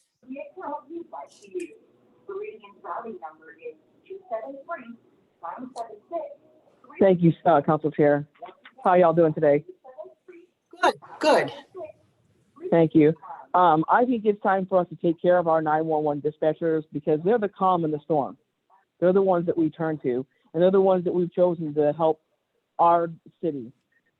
They take care of us. It's our turn to take care of them. I believe this is a matter for the citizens to vote on since it's going to be our taxpayer dollars. So there's no reason that we can't put that to a vote. Just wanted to let you all know that. And I think that our dispatchers are the people that we need to keep. And since there's no guarantee for them to get a job, they shouldn't be in line or have to take a drug test or doing it. They've already done it. They've already proven themselves. And that's why I think that we should be the ones waiting for it. I would give all the taxpayer dollars to the police and fire. I'm fine with that. I don't care if you go ahead and raise it, but you know, you've got 100, 200 people on here. I think it's the 60,000 of us that should be able to make that choice. Thank you. Thank you. Next, we have Councilman Wenzel. Okay, hi. First of all, I want to thank all the residents for participating tonight on this nice sunshiny afternoon, coming in the house and watching this and listening to everybody. There's a lot to digest there. But first of all, I wanted to comment on a couple things. Of the 6 cities that Melvindale currently has, Dearborn currently has in the system there at the combined dispatch, Melvindale is one of them, and there might be another one, but they don't pay anything. So the cost is deferred to the other participants, and the percentage of calls and all that figures out how much we'll be paying. And if we were to go through, I did a little research and revamp our entire system, bring it up to date. I think there were some figures thrown out there. I don't know exactly what they were, but even if it cost $1 million, that would cost the tax, each household or business in Dearborn Heights, a one-time fee of $45 a year to cover the cost of rebuilding the whole system. And then of course you have the maintenance of salaries and everything like that. Just want everyone to know that if we were to combine with Dearborn, we'd lose our dispatch and we'd lose it forever. You'd never get it back. To close it down and to try to revamp it coming up again, that'd be nearly impossible. So if the decision is made to go with Dearborn, that's a lifetime decision we're making. And a wise person told me today, I was talking to her, and she said that a dispatch person, a 911 dispatch person, is probably the most important person in your life that you'll never meet eye to eye. And let's keep that in consideration, that people are local. I think local has a lot to do with it. Keeping it with ourselves, like Dana Parrish said, you establish a rapport. You get to be one-on-one more often with the local dispatch, and the citizens should vote on this. It's something that, you know, we were elected to vote on things, and I think this is one of the things that it should be left up to the citizens to vote on. And I like Dave Abdullah. I'm 80%, but I'm 80% the other way. I'm 80%, if not 100%, in favor of keeping the dispatch center in Dearborn Heights, whatever it takes, as long as the citizens want it. And I think they should vote on it to solve this problem. Thank you. Thank you. Next, we have Dearborn Heights dispatchers. Go ahead, please. Thank you. I'd first like to thank the public for attending this. This impacts you guys the most, obviously. The first thing I'd like to address is the promise of jobs at Dearborn, or potential, I apologize. In joining Dearborn, we would be losing our seniority. We have a dispatcher that ranges from 25 years of service to this community down to 2 and climbing. None of us have intentions of going anywhere. We've shown that. Those charts with numbers and the overtime rates and all the amounts of time where we've been working short-staffed is correct. We've been here working short-staffed, overtime hours, but we've been here for you. We want to stay here for you, and that's been made clear. I think if anything, those charts prove that. If this consolidation happens, I think I can speak frankly and for our union as a whole that none of us have an interest in joining. We are on the ground floor, we see the day-to-day action, and it just does not interest us. We want to stay with you and for you specifically. I mean, the main thing we'd like to see too is that we get fully dispatched, you know, so we can have a proper running system for the citizens. I mean, I think even though we've been so understaffed, I really feel like we've been there and stepped up for the citizens, and we've not had any mishaps. We've not had any, you know, problems. You know, we've been here and like she said, you know, we've taken time away from our families, you know, to put that extra overtime in and to work and to be here and make sure that there was always somebody here. And when somebody would call off, when, like Mark said, there was a one dispatcher on a shift, it was one dispatcher, and then one would call off because something came up. We would bend over backwards to make sure there was a dispatcher always here. There was never no dispatchers. We've proven that we can be here for you through adversity. Give us an opportunity to do it properly functioned. Fully staffed and appropriately taken care of. We can excel in adversity. We can excel when we're properly cared for. Possible, we'd like to meet with council.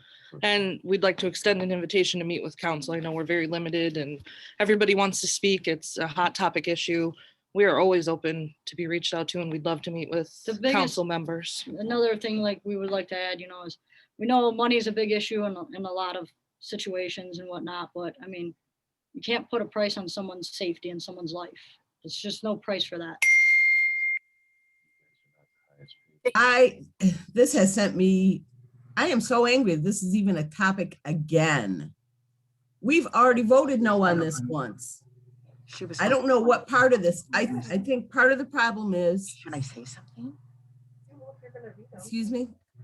Okay, part of the problem is this mayor and city council are so new and they have not gelled. They're making lifelong decisions.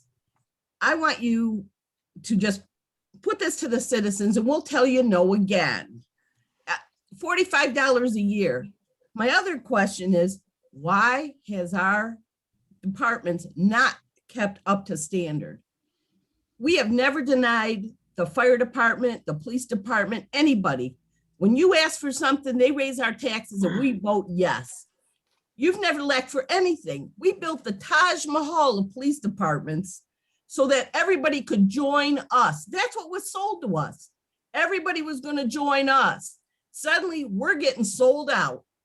And Wenzel is right. This is a once in a lifetime decision that we're not going to be able to walk away from. So I ask everyone to just back it up, put it on the ballot so we can tell you no again. Thank you. Thank you. Next, we have Specialist Kenneth Isaacson. Yes, good evening. A concern that I have, a little bit about my background. I'm an EMT. I work for rapid response. So I know I do rescue. So I know how much 911 dispatch and how crucial that is. But also I live in a home where we're the only house in the city that has a two-tiered response. So I'm one of the individuals who will get out of bed, get out of the shower, stop eating, and answer the call to a loved one in distress, whether it be a medical, whether it be a smoke alarm, and my job is to mitigate that incident. But I'm the first thing in, and that 911 dispatch, that's that bridge between myself and our family safety and our police and our fire. And I've experienced some frustrations. I know those ladies are doing, ladies and gentlemen, and those dispatchers are doing everything they can. But a couple of frustrations I've experienced is I'll make a call and I have this headset. That's my job. Use this headset so I can do it hands-free. And I'll call PSAP and I'll go to Dearborn. It'll go to Redford. It'll go everywhere else but Dearborn Heights. And that wastes time because in the 6 to 8 minutes that I have between the start of an incident and the time fire or police arrive, I have to make that call to 911. I have to, possibly give life-saving treatment. I have to fill out a MIT sheet. I have to do all these things. And it's frustrating when things don't work and things fall apart and, there's all this chaos. And I just wish that it doesn't matter to me who does it, whether it's Dearborn or Dearborn Heights. I just need this to work for me and for my household. And that's all I had to say. Thank you. Next, we have me, Jafer. Hi, how are you guys? Good. I want to share, I think consolidation of dispatch is a poor decision due to the following reasons. In high stress situations, it's crucial for the dispatchers to be local and know the geography and layout of their city. There may be longer response times, more confusion, and this can be detrimental in life or death situations because every minute matters. The safety of our citizens is the #1 priority, not saving money. The safest environment does not come along with the new dispatch center. Last, I urge both cities to have a special election because this verdict should be made by the citizens of both cities. Thank you. Next, we have Tawana's iPhone. Hi, it's Tanya. Hi, how are you? I'm sorry. No, you're okay. It's different spelling. Can you hear me okay? Yes. Okay. So hi everyone. I just want to make, I guess, comments is what more so. This dispatchers, if I understand it, there's talk of it's hard to get dispatchers. It's a national crisis. Yet somehow Dearborn is only short 2 dispatchers. I'm kind of trying to understand that, how they're able to do it and we're not. Maybe it's because they're capturing other cities' dispatchers. Other comment is the taxes. Again, we're talking $45 a year to keep ours. We know what Dearborn is going to charge us for 2 years, but then after the 2 years, what's it going to be? So once they get us on board, then where do we go? It could cost us more than that $800,000 difference. We could be looking at 2 million. You don't know where it's going to go. So I just wanted to put my opinion out there. So I thank everyone for their time and appreciate it. Thank you. Thank you. Next, we have Leslie Windlass. Can you hear me? Yep. Okay. I hope everybody's doing good today. I had comments and then I'll end with one question. So one of the things that was brought up in the presentation was that the current dispatchers are supervised by a police supervisor. I think it was patrol, but I believe that is the same thing that Dearborn presented, but I might be wrong on that.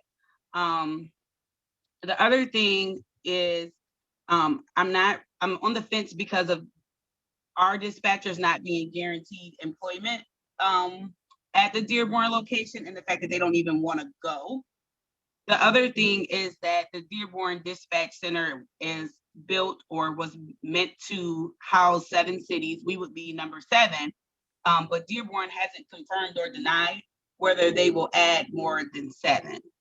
And I think with what everybody else has been saying is that we know that it'll be a cost savings for the first couple years, but what is our plan for after that, or if the savings are no longer savings and they're costing too much? Like Councilman Winslow said, it'll be impossible to open up our own dispatch center again if that was the situation. My actual question is, what are we going to do? What is the plan with the $1 million of savings that we'll be getting from partnering with Dearborn's dispatch center? And I yield the rest of my time. So Council Chair, if I can actually answer a couple of her questions. Go ahead, Chief Myers. First of all, the supervision, Dearborn, they actually, and they'll chime in if I get this incorrectly, but they actually have dispatch supervisors. So they have supervisors on the shifts to supplement and monitor the activities of the dispatchers. Those are civilian employees. So there's dispatchers and supervisor dispatchers. Their manager is Lieutenant Jacqueline Gell. He is a police officer. That's the model they chose. For whatever reason, I don't have that reason. Under mine, I was requesting 2 supervisors under the proposed budget and 1 civilian public safety access point manager. So I hope that clarifies that to you. They are not using police officers as dispatch management. I believe police officers should be on the road because they specialize in what they do. And I believe dispatch should have dispatch management and supervision because that's what they're professionals at and do the best. What the money is going to be used for, my budget has been submitted. I do have the ideas of where that's going to go. Both of our patrol union and our supervisor union are demanding body worn cameras, which is the greatest expense our city will see in the next 3 years. It is a huge number for that type of technology. And as we speak about these, I do always want to remind everybody, these aren't one-time costs that we're talking about. These are continuous costs.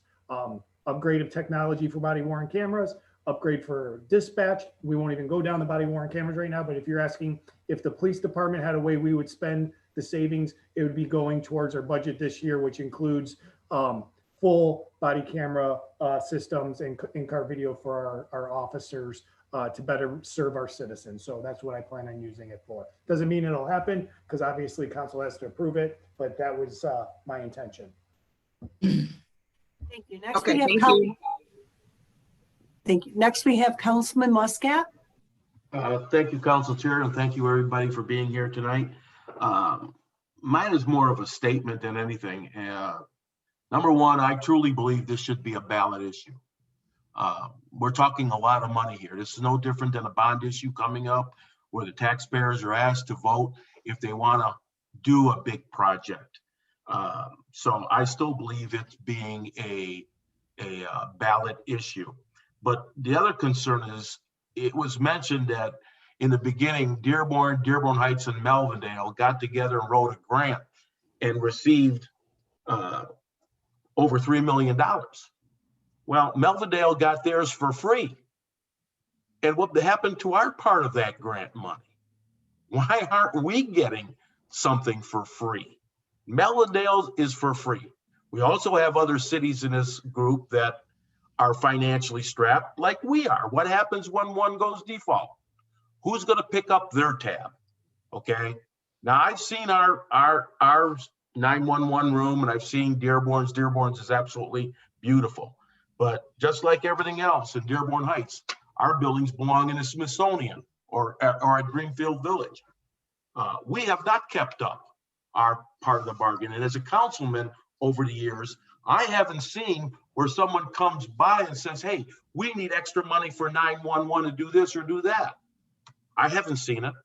And if Dearborn Heights has such a hard time hiring 911 dispatchers, it's because I believe they know they'll be out of a job if we go to Dearborn. That's a problem. And Dearborn's only 2 short. How's everybody else not short? This is very disturbing to me. And I believe it needs to go on a ballot. And that's how I feel about it. But as a councilman, I'm going to be voting on this.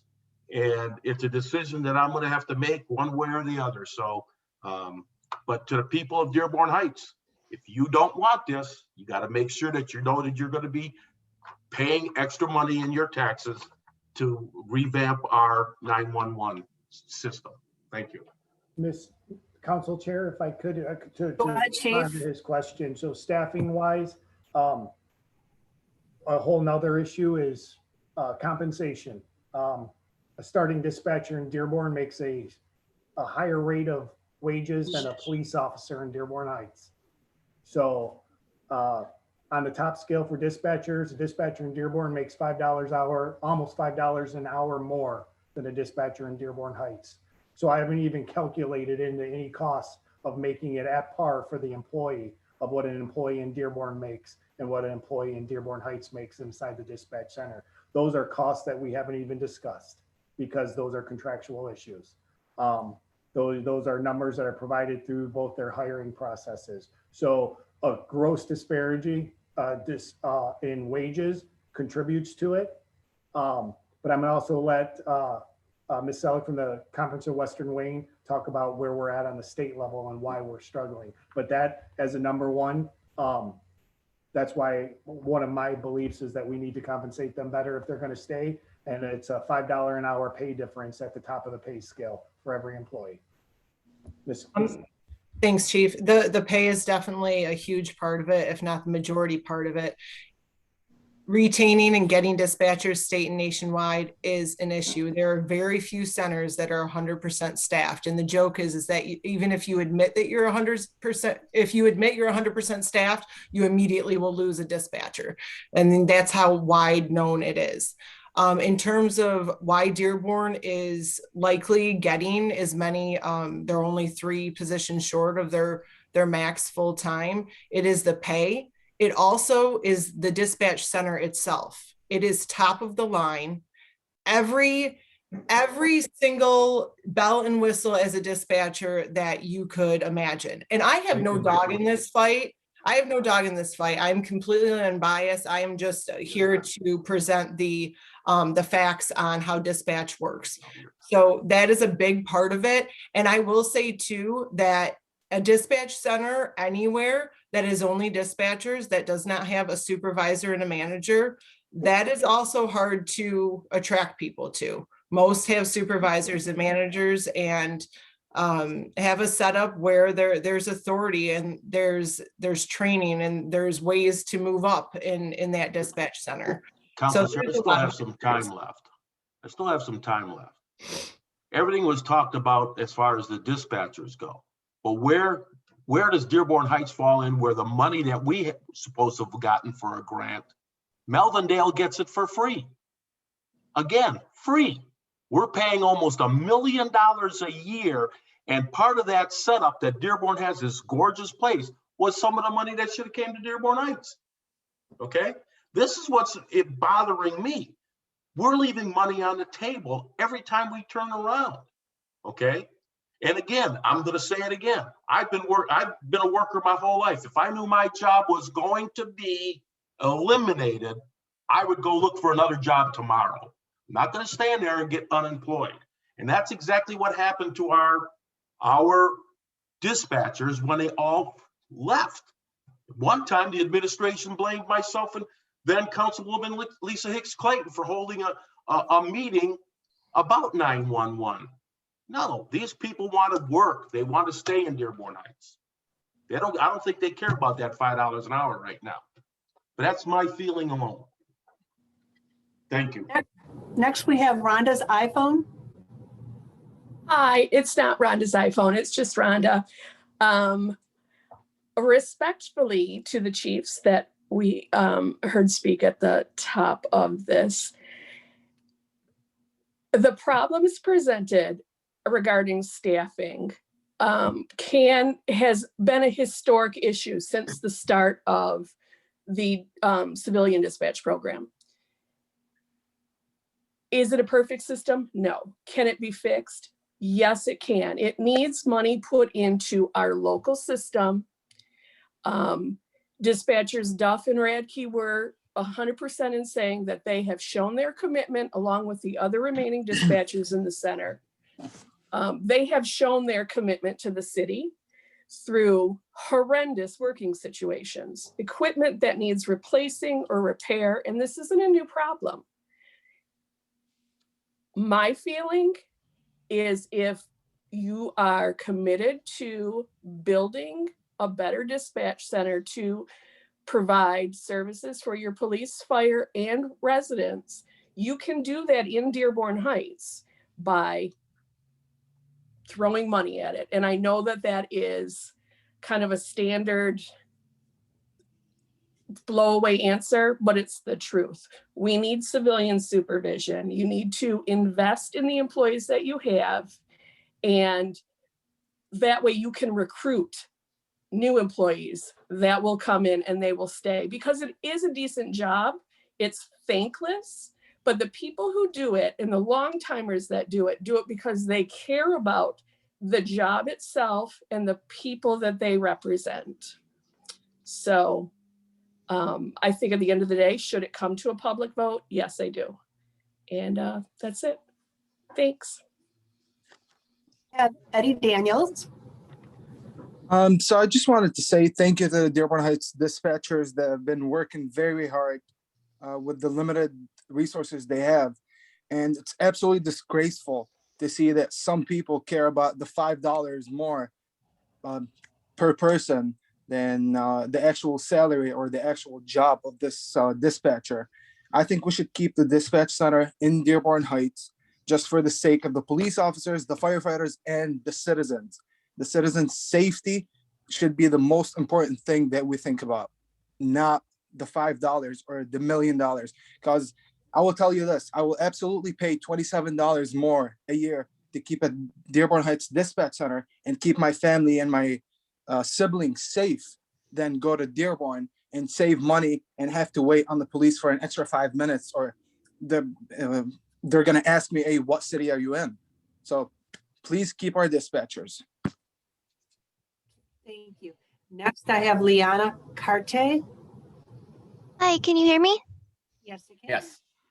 I was just a little confused on the issue of the dispatchers being understaffed because I've actually applied for the dispatch position a few times in the last few years, but I keep being told that you're not actually hiring any dispatchers. I just think that it would be a lot more helpful, at least a little easier transition for whatever changes you want to make if you were to actually hire more dispatchers.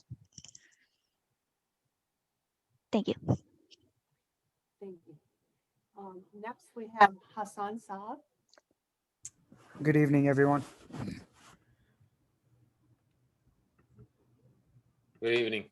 Good evening. First of all, I want to say that the amount of taxes we pay in Dearborn Heights, I don't understand why our dispatch cannot be funded correctly to stay in Dearborn Heights.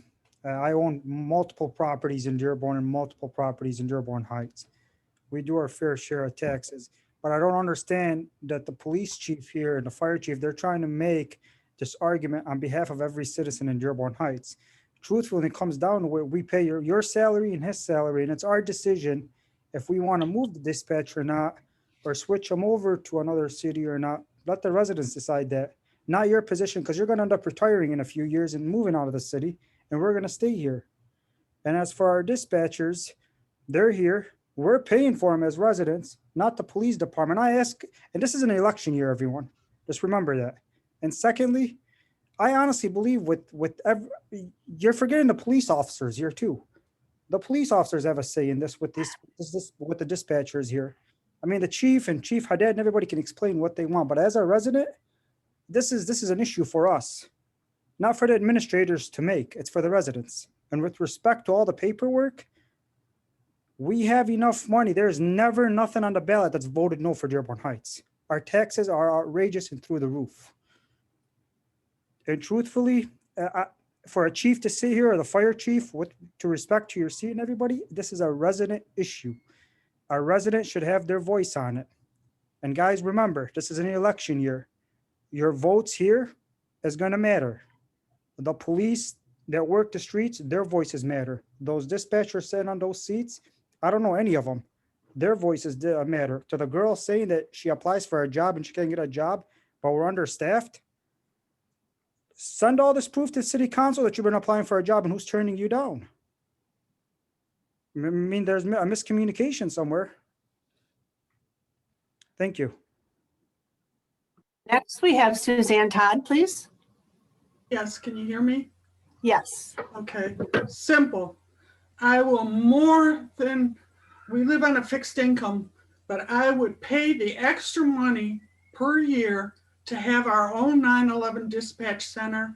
In addition, I would also pay extra taxes in order for our police to have their cameras, period. We don't need to depend on Dearborn. Thank you.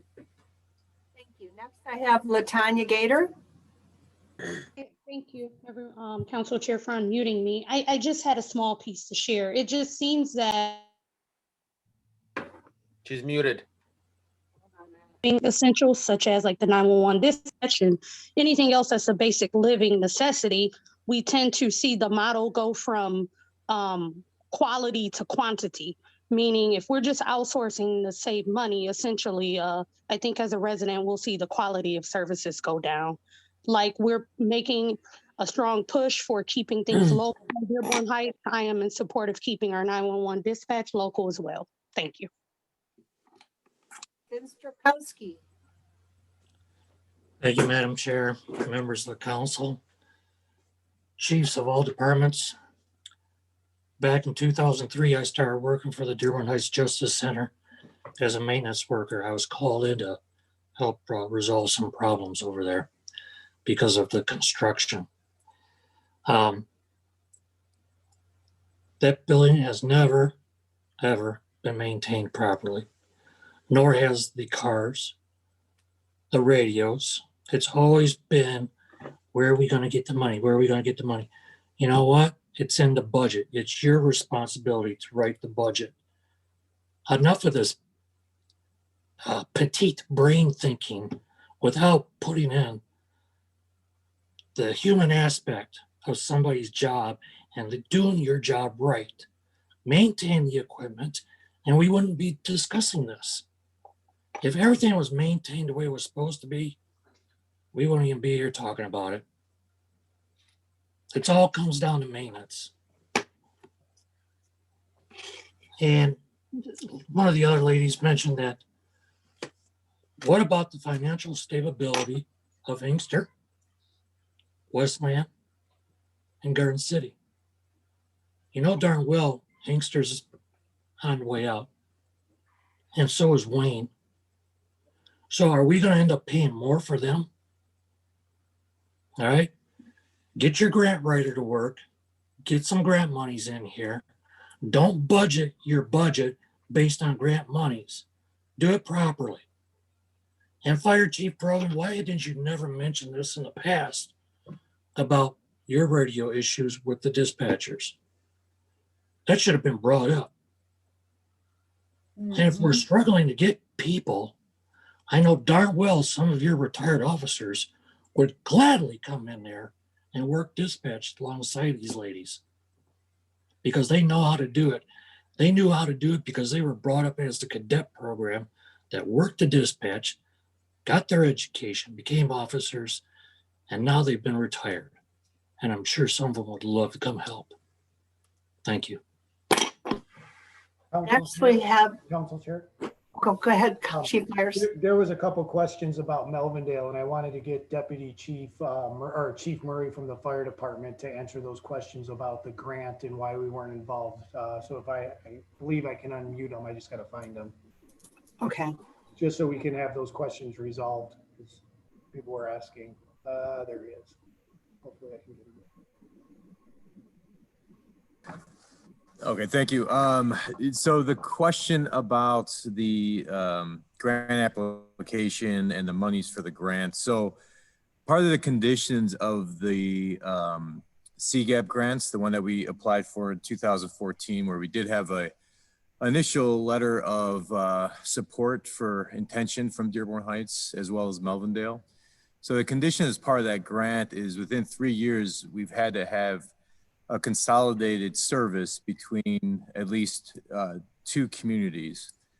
So that grant was contingent on Dearborn joining up with another community. In this case, Dearborn Heights chose not to join with us at the time, and Melvindale did. So Melvindale joined with us within the 3-year window in 2017. So the grant money that was awarded to us was for the center, the collaboration of those 2 communities in the center. Thank you. Council Chair, it was still free for Melvindale. Remember that, free. Dearborn never offered it to us for free. Next, I had Ahmed.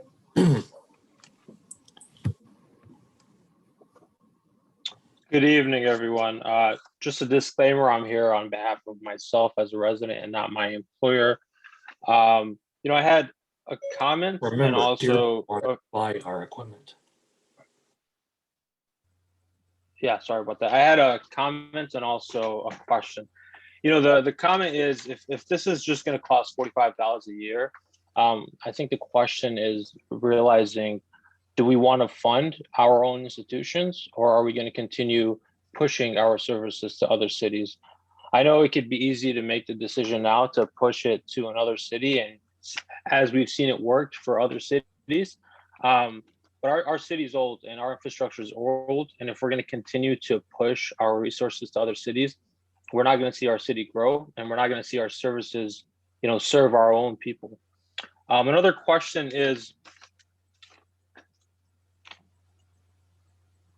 in terms of cost analysis in the long run, I know if we keep our own center and pay the $45 a year, that's how much it's going to cost. But if we do shift it over to the Dearborn Center, how much is this going to cost us in taxes in the long run? I would really like to know that answer, because it is cheaper right now in the next 2 years, but I want to know, for the sake of myself, my kids in the future, how much is this going to be? How much is this going to cost the residents of Dearborn Heights. So I yield the rest of my time. Thank you. Next, I have HR Director Elizabeth Svoda Perry. Muted. I've asked her to unmute a couple times. There we go. There you go. Thank you. With regards to the application, we have a current list. We do not accept applications when we're not recruiting. When we recruit, we accept the applications and we register for people for the written examination and practical portion of the civil service process. So if a person tries to apply outside, that is why maybe we won't accept an application. Those lists are good for 2 years. We currently have a list, and that list was certified last March of 2020. Thank you. Next, I have Laura Nason. Okay, I've asked to unmute you. You need to unmute yourself from your end.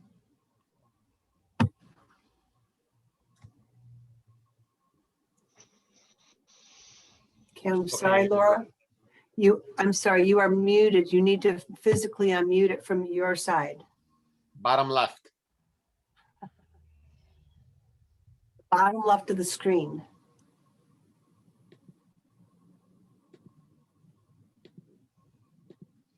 Is that better? Yes. There you go. Perfect.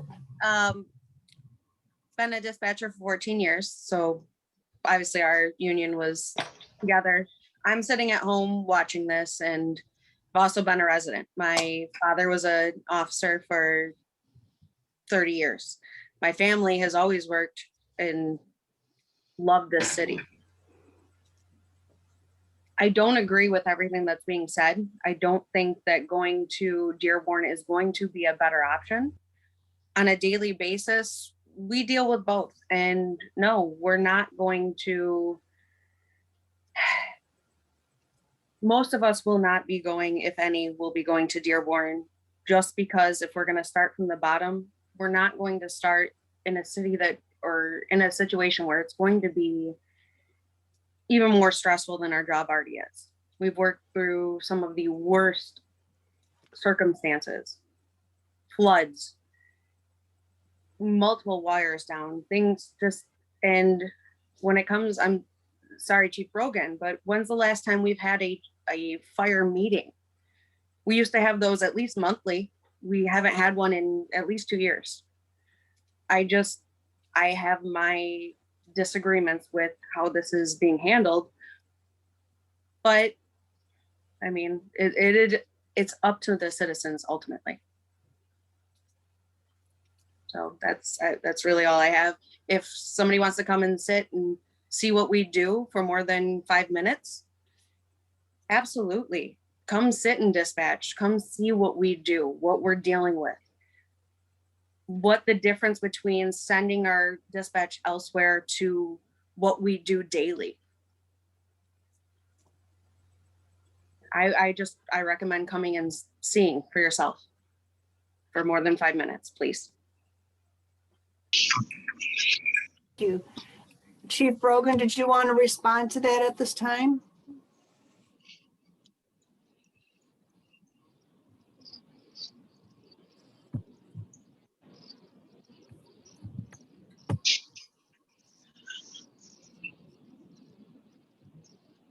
Okay, can you hear me now? Yes. And this is still telling me to unmute. One of the problems that we have is scheduling the meetings. I think we tried to schedule, I'm here with the deputy chief right now. We've tried to schedule meetings. I mean, it's been some time, but there's been, I think we had one person show up to the last meeting that we scheduled. And it's because you guys are working so much. You guys are, I mean, there's very little time off. What we've done instead of that is we have one of our battalion chiefs assigned to go over now, and he's been the one who's relaying all of the changes in information. That's what we've done in place of the training. I used to do that training, and this isn't. I remember. Yeah, and what you said is also true. You guys have been with us through thick and thin. I've said this to anyone who will listen to my thoughts about the dispatchers. Individually, you guys are incredible, but I think it will be irresponsible for Chief Myers and I to not explain the different options that are available to City Council. So that's why we're here. And so for us to just explain the different options and then decide how we're going to move forward. The meetings weren't optional. It was whether we're working or not, the hour we could do. Right. I guess I don't understand that. Well, really the last time that we tried, we weren't having people show up to the meetings. I think that was the very last one we tried, I think, was when we only had one person. We said, and we understood why, because I think there was so much, I mean, the amount of hours that you guys hire were more working. dispatchers. Well, yeah, Okay, please don't speak out of order. I mean, is that, yeah. My only question was, how long ago was that attempt? Well, You think- after that is when we made the determination to just have one of our people just go to you guys and try to present the information that way. That was how we thought would be the best way going forward. Okay.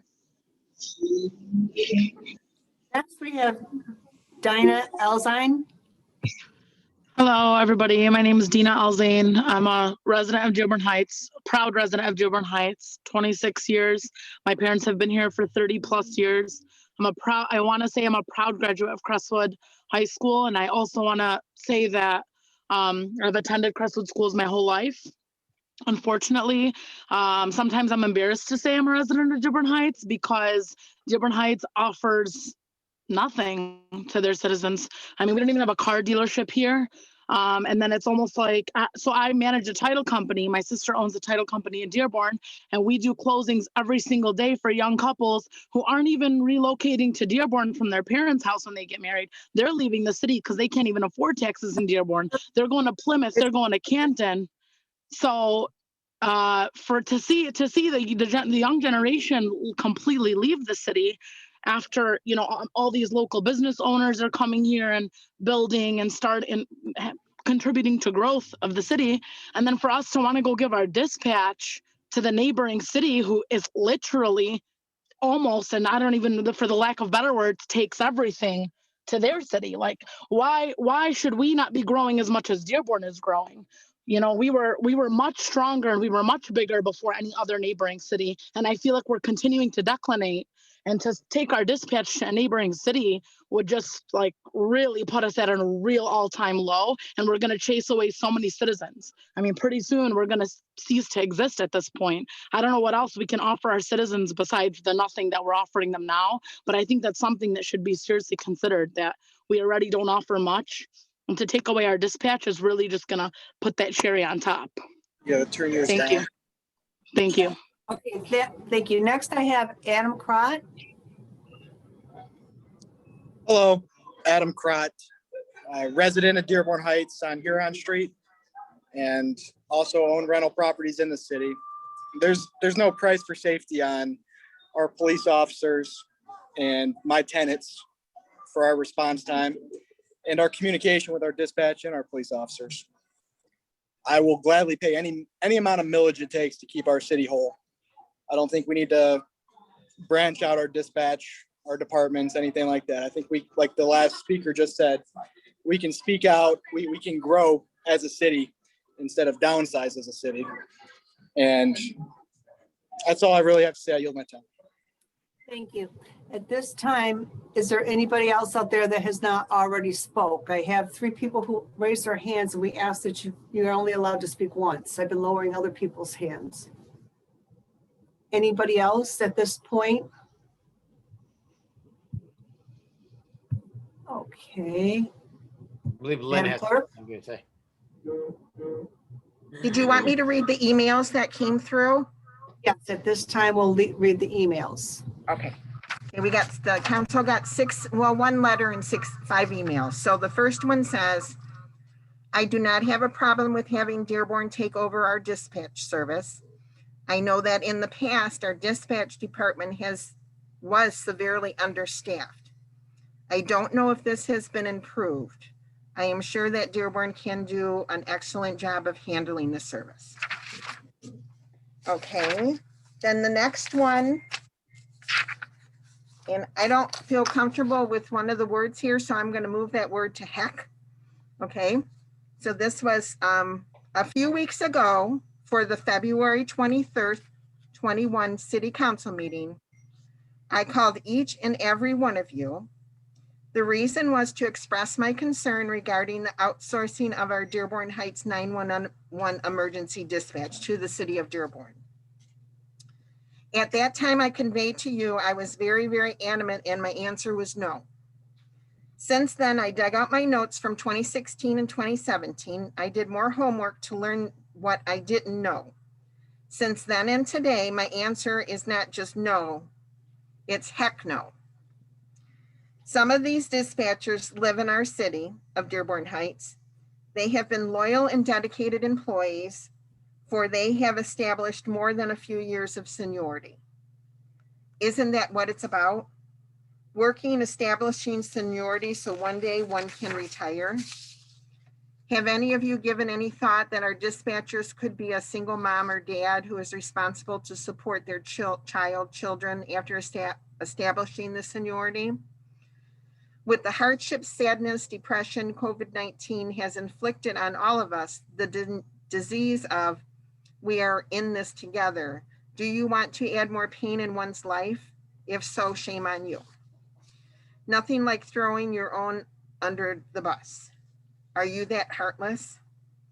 I ask, how many times are we going to hash and rehash this subject? The residents have spoken 4 to 5 years ago. They said no outsourcing to Dearborn. I ask, who prevented our 911 equipment from being updated / maintained? It couldn't have been outdated when Dearborn wanted to buy it dirt cheap just 4 to 5 years ago at their startup time. All of a sudden, I'm hearing how much it would cost to keep it in Dearborn Heights. Also, the cost of having our own dispatchers.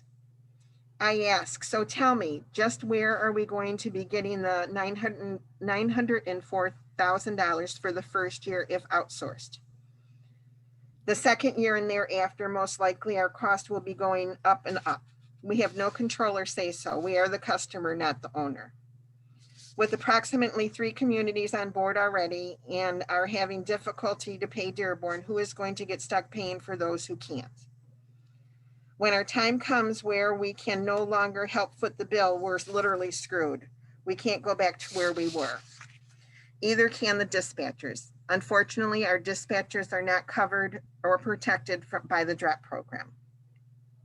I have been a resident of Dearborn Heights since it was a township. I can honestly say never have the Dearborn Heights residents ever denied the police or firemen of anything. Whatever they asked for, we residents gave to them. No questions asked at any cost. Now, guys and gals in blue, it's the residents' turn. We want our 911 dispatch to stay and our dispatchers. Hire more dispatchers, that's what's needed. At least return phone calls when one is calling and inquiring for a dispatcher position. If Dearborn Heights goes over to Dearborn, we will be a city of a few thousand in with over 300,000 from the 6 to 7 communities. Can you imagine the quick response time we will be getting? So my answer is still no, no, no. A very, very long Dearborn Heights resident, C. Barron. Okay. And we have, I am concerned that our youngest council person who admits not knowing one of them has taken in with comparing our 911 center to Dearborn's 911 center. Yeah, our looks like garbage compared to the bells and whistles of Dearborn's. However, the trashing of our 911 was done on purpose by the past administration and his appointees. I would like any others who are wowed by the new car smell, as resident Dana Parrish put in, of 911's 911 to tour what lies beneath our police station called the Emergency Communication Center that has sat dormant for years and years. Yeah, it's outdated now, but could be readily updated, and what better location for our 911 service to be than in a secured area under the police station with lots of room to grow. Also, in the event of a widespread emergency, could broadcast life-saving information to all of the residents at the same time. In 2016, the residents of Dearborn Heights made it very clear that we wanted to keep our 911 services. However, for the past 5 years, it appears that the former administration and the appointed chiefs of the police and fire department from the last administration ignored this and let our 911 service fall into disarray. That way, the excuse of joining Dearborn's 911 would sound good on surface for those who do not know the history. Money has been budgeted for the past years to hire more 911 dispatchers, around $500,000 per year. However, not all positions budgeted for were filled over the years. Why not? Instead, the police officers were used to filling some of the 911 dispatch position, which caused a lot of overtime pay for the police department. That meant fewer police patrolling our streets. There is no doubt the excuse of police overtime will be used as a factor on why we need Dearborn. We had the monies to pay for new dispatchers, thus there is no excuse for the overtime. At the council meeting on February 23rd, a resident came forward and said that her husband had called the police department many times inquiring about a dispatch position. However, he never received a call back. I wonder how many others wanting to apply were met with the same silence. Of course, this also will be denied.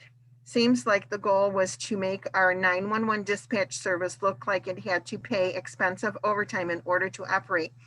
So the excuse could be made that we have no other choice but to go with Dearborn. I bet another excuse will be that they can't find qualified persons to be a dispatcher.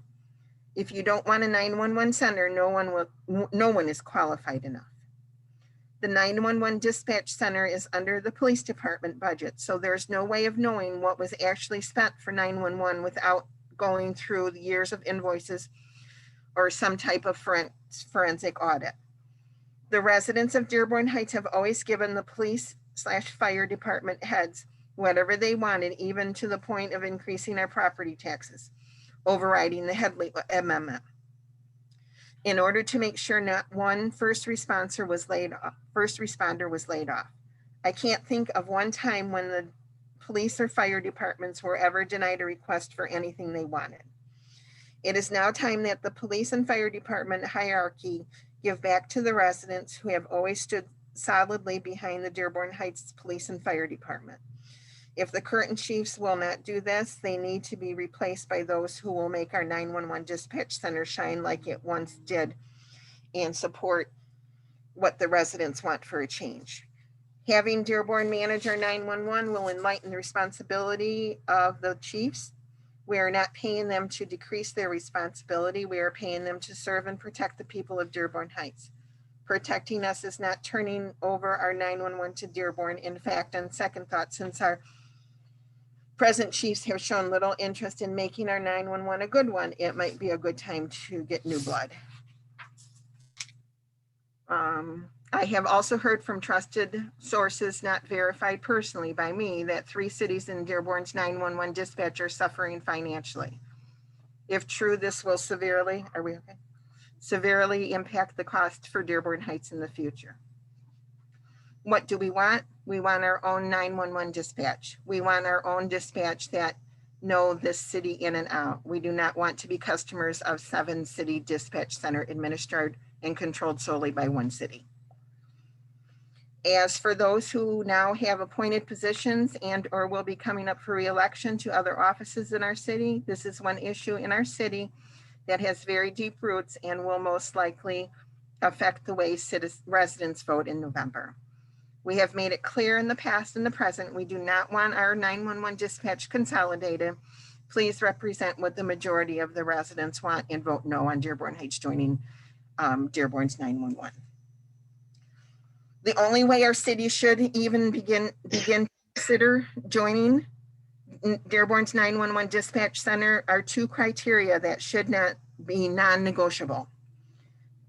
Hire all of our current dispatchers and maintain their seniority and pay wage if greater than Dearborn has to offer. And if they are good enough for Dearborn Heights, they're damn good enough for Dearborn. 2, Dearborn Heights is a partner and not a customer. This means Dearborn Heights will have equal say in all matters, including cost, administration, etc. This is the reason we became partners with DUA waste treatment plant and not customers. If we are partners in managing our poop, it only stands to reason we should partners in the all important life-saving services of our 911 dispatch. I have three more. Hello, we have been a homeowner in the south end of Dearborn Heights since 1983, and we're literally 1 block south of the Dearborn/Dearborn Heights border. We have seen firsthand the response times on both cities, and the results are clearly in favor of Dearborn Heights. Dearborn can't or won't handle emergencies in a timely manner now. What makes them think they can when they add more cities to their list? This amount of money's being asked for this service is ridiculous. If you could add 9 dispatchers a year at a very good pay for that amount and get better results being on hands dispatchers. Been a dispatcher myself in transportation. Cut that amount in half to 4 or 5 dispatchers and you could replace equipment yearly or as needed. How about don't try to fix what's not broken, focus on upgrading the equipment we use now would be a much more understandable idea to help our city. We live off SSI now, and our taxes are hard to pay out of that. Lucky our home is paid off. Adding to it would be death to our lifestyle, but what it is. And God forbid we had a home fire destroy what we have now would never be replaced in this lifetime. We are extremely happy with our services the way they are. Please reconsider this idea. This could be the one straw that puts us over the edge and force us to consider moving to a different city completely. Thank you for taking the time to read our opinion. Have a wonderful day. Okay, to whom it may concern, my name is Medical Specialist Kenneth Isaacson, EMTB. I serve out of the Emergency Medical Response Unit based here in Dearborn Heights. I've been selected to speak on behalf of our family safety program and Isaacson household. A few comments that we have are as a group in that staffing at Dearborn Heights 911. It has been brought to our attention that there is a staffing shortage. A concern about that is delays in the dispatching process if there's a high call volume. Isaacson Family Trust has excellent interoperability with the public safety dispatchers in Dearborn Heights. Dearborn Unified Dispatch doesn't know our request codes. That's important because our responding specialists don't have time to waste describing to the public safety answering point our incident.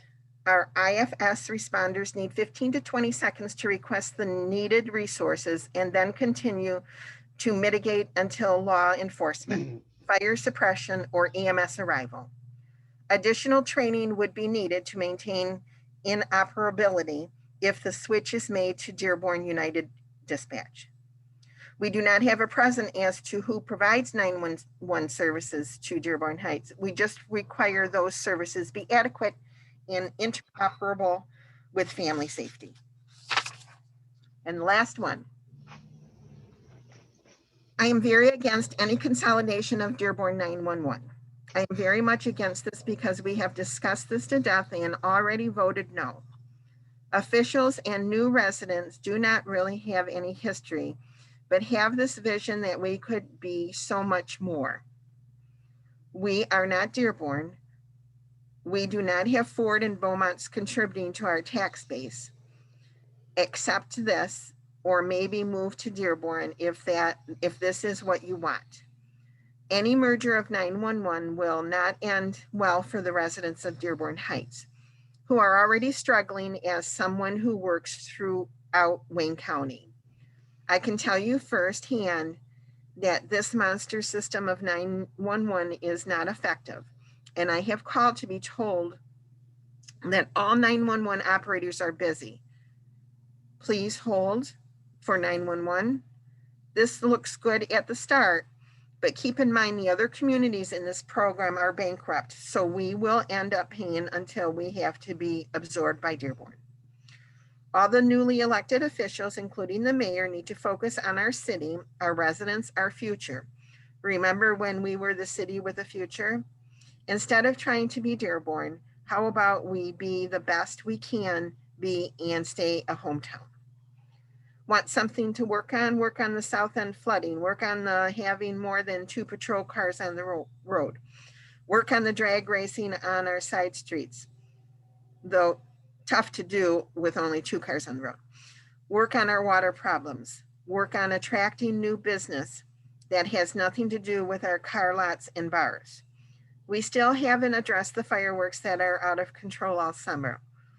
We have enough of our own issues to resolve before we have time to discuss selling the residents out and raising taxes that no one will be able to afford. Please take a 25-year look ahead and see how many of your elected officials are here in 10 years when this falls apart. Thank you. Okay, at this time, I decided I'm going to let the Dearborn Heights dispatcher speak again because there's more than one person there and this does directly involve them. So I'm going to ask them to unmute themselves.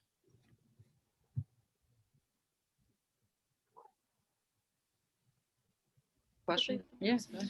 Okay, go ahead, please. Thank you. Before anything else, we do have a question. It was stated, obviously, staffing is a huge issue. It's mentioned time and time again. It was stated that we have an active list and have had an active list since March of 2020, but the last time we hired was November of 2018. Yes. So I'm just asking where we are with that, and if we have an active list, why we're still so severely understaffed. I guess that's a question for Elizabeth. A question for HR or however. Or Mark. It's a question for both of us. I'll let Elizabeth, HR Director Sabata Perry, answer first. Okay, I was going to give you the nod. So we do the list. We don't actually do the hiring, right? We do the process. We give the list of eligible candidates to the police department. When we last left off, it was March, right before everything kind of shut down COVID wise. And we started to work on the backgrounds, or sorry, the police department started to work on the backgrounds. That's where we are from the HR perspective. So the list, I did receive a background today, in fact, back, and then police chief can speak to where we are on that. So of the list that we have, so everybody knows, we have to do complete background investigations, which include going to employers, which has been challenging for both the police and for police officers, fire individuals, and dispatch individuals. That's the first thing. So we've been doing those. We started the hiring back with the police. We took a break when it first happened, and we've been going through those lists as well, but they also have a continuous list because of the demand that we had.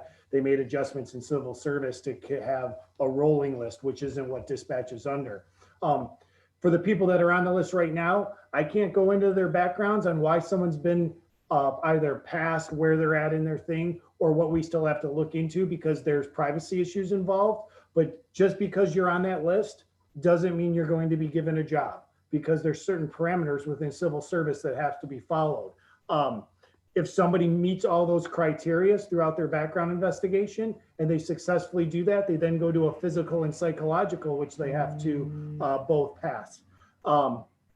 So the process is very individualized, and it takes as long as we need to do those backgrounds. And then there's also people that have been excluded that will be made aware of that based on their background investigations. So there are some people that are still viable candidates, and there are some that are no longer viable candidates, and they'll be notified when those investigations are complete. So that's really why we have it. I kind of think it's kind of important in a way too. I mean, that the citizens, this is a big thing for the citizens to talk about too. Like the citizens, like they say, they should have a say in this. It should be a vote. But I also think the officers and the firefighters, I mean, they should have a say in this. I don't know, are they allowed to speak at these, or, I mean, I don't know the process on that, but I feel like being an officer's wife, his safety is number one. I want him to come home to my children, you know? So, I mean, his life is important too. So I would feel like they should have a say in this and what, you know, how they feel about it. I don't know. But I mean, yeah, they aren't allowed to speak on this. I also have a follow-up to that. I understand that the the backgrounds and everything can be extenuating. We've been able to hire X amount of police officers since, and I would assume that it's more scrutiny on becoming a police officer than a 911 operator. So I'm wondering about the backgrounds. And since COVID, I understand that put a halt on things, but we have several police officers that have been newly hired, but no new dispatchers. So the scrutiny is the same, if that's what you're asking. Your background is the background for dispatchers and police are identical. Okay, then I don't understand how we're able to hire police officers but not dispatchers. We have two officers. I would happily express that with the unions in a private setting, but I can't talk about people's backgrounds and where they stand based on some privacy issues. Last thing I want to say, I just want to say, like, thank you for your time, you know, councilmen, citizens, you know, Chief Brogan, Chief Myers, thank you. Thank you. Thank you for allowing us to speak, and thank you to the citizens. Your support means a lot. Next, we have Mayor Bazey. Thank you, Council Chair. Thank you, council members. Also, thank you, the clerk's office and Clerk Sinia for taking all the calls and also compiling a list of concerned residents. Thanks to the police chief, both Dearborn and Dearborn Heights for the presentation. Also the fire chief from Dearborn and Dearborn Heights. And also I'd like to also thank our dispatchers. I took a lot of calls since when I started, when I was appointed mayor, you know, I had an open door policy. So I've been getting several calls from various employees of the city, you know, police officers, dispatchers, firefighters from both our city and also neighboring city. And, you know, a lot of concerns that actually was brought forward. I actually took to heart because, you know, most of you know, my prior military experience, I was military police. And so I did work with dispatchers very closely. And I know dispatchers are obviously they're very key to any operation, you know, first responders operations in any city, including, you know, military bases or, you know, in the military. But our dispatchers, one of the, best things that when I was in the service as military police is our dispatchers knew us on first name basis. And, you know, I've been in situations that, you know, I relied on dispatchers, you know, life savings events, you know, myself and also some guys I served with. And one of the things that actually touched really close to home is I got a call from one of my buddies that I actually served with many years ago as a military police. And we were both actually in a situation, and he reminded me how important dispatchers are, you know, especially local dispatchers. And he brought that memory back to when we were in that situation way back, and, you know, the importance of having, you know, somebody that actually knew both of us and actually knew both of our voices, obviously, and also, you know, how to respond. And, you know, it was just like, you know, you're talking to somebody like a family member. So that's very key as to, and that's, I'm sorry. The 2 minutes is up. Yeah, but I'm addressing some of the citizens concern, Council Chair, too. You know, this is, you know, the clerk's office also, she read a bunch of concerns from the residents. I have concerns from residents as well. Okay, they were supposed to be channeled through the clerk's office though, and that's what she's read. I got some also. When it was advertised as a public hearing, it was advertised, you know, for both the mayor's office and the clerk's office. So anyway. I believe it was advertised to channel all the emails through Madam Clerk's office, right? Is that correct?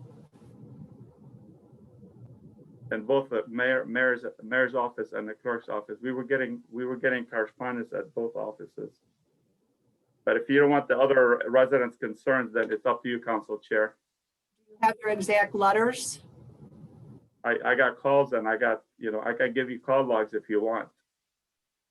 We're only reading off letters, and then they are able to come and participate if they choose to do so.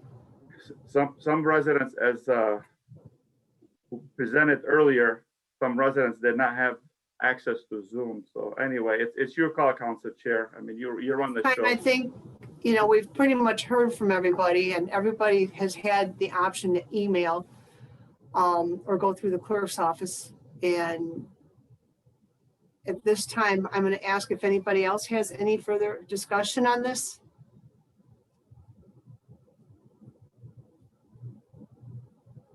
Okay, it looks like that concludes our meeting.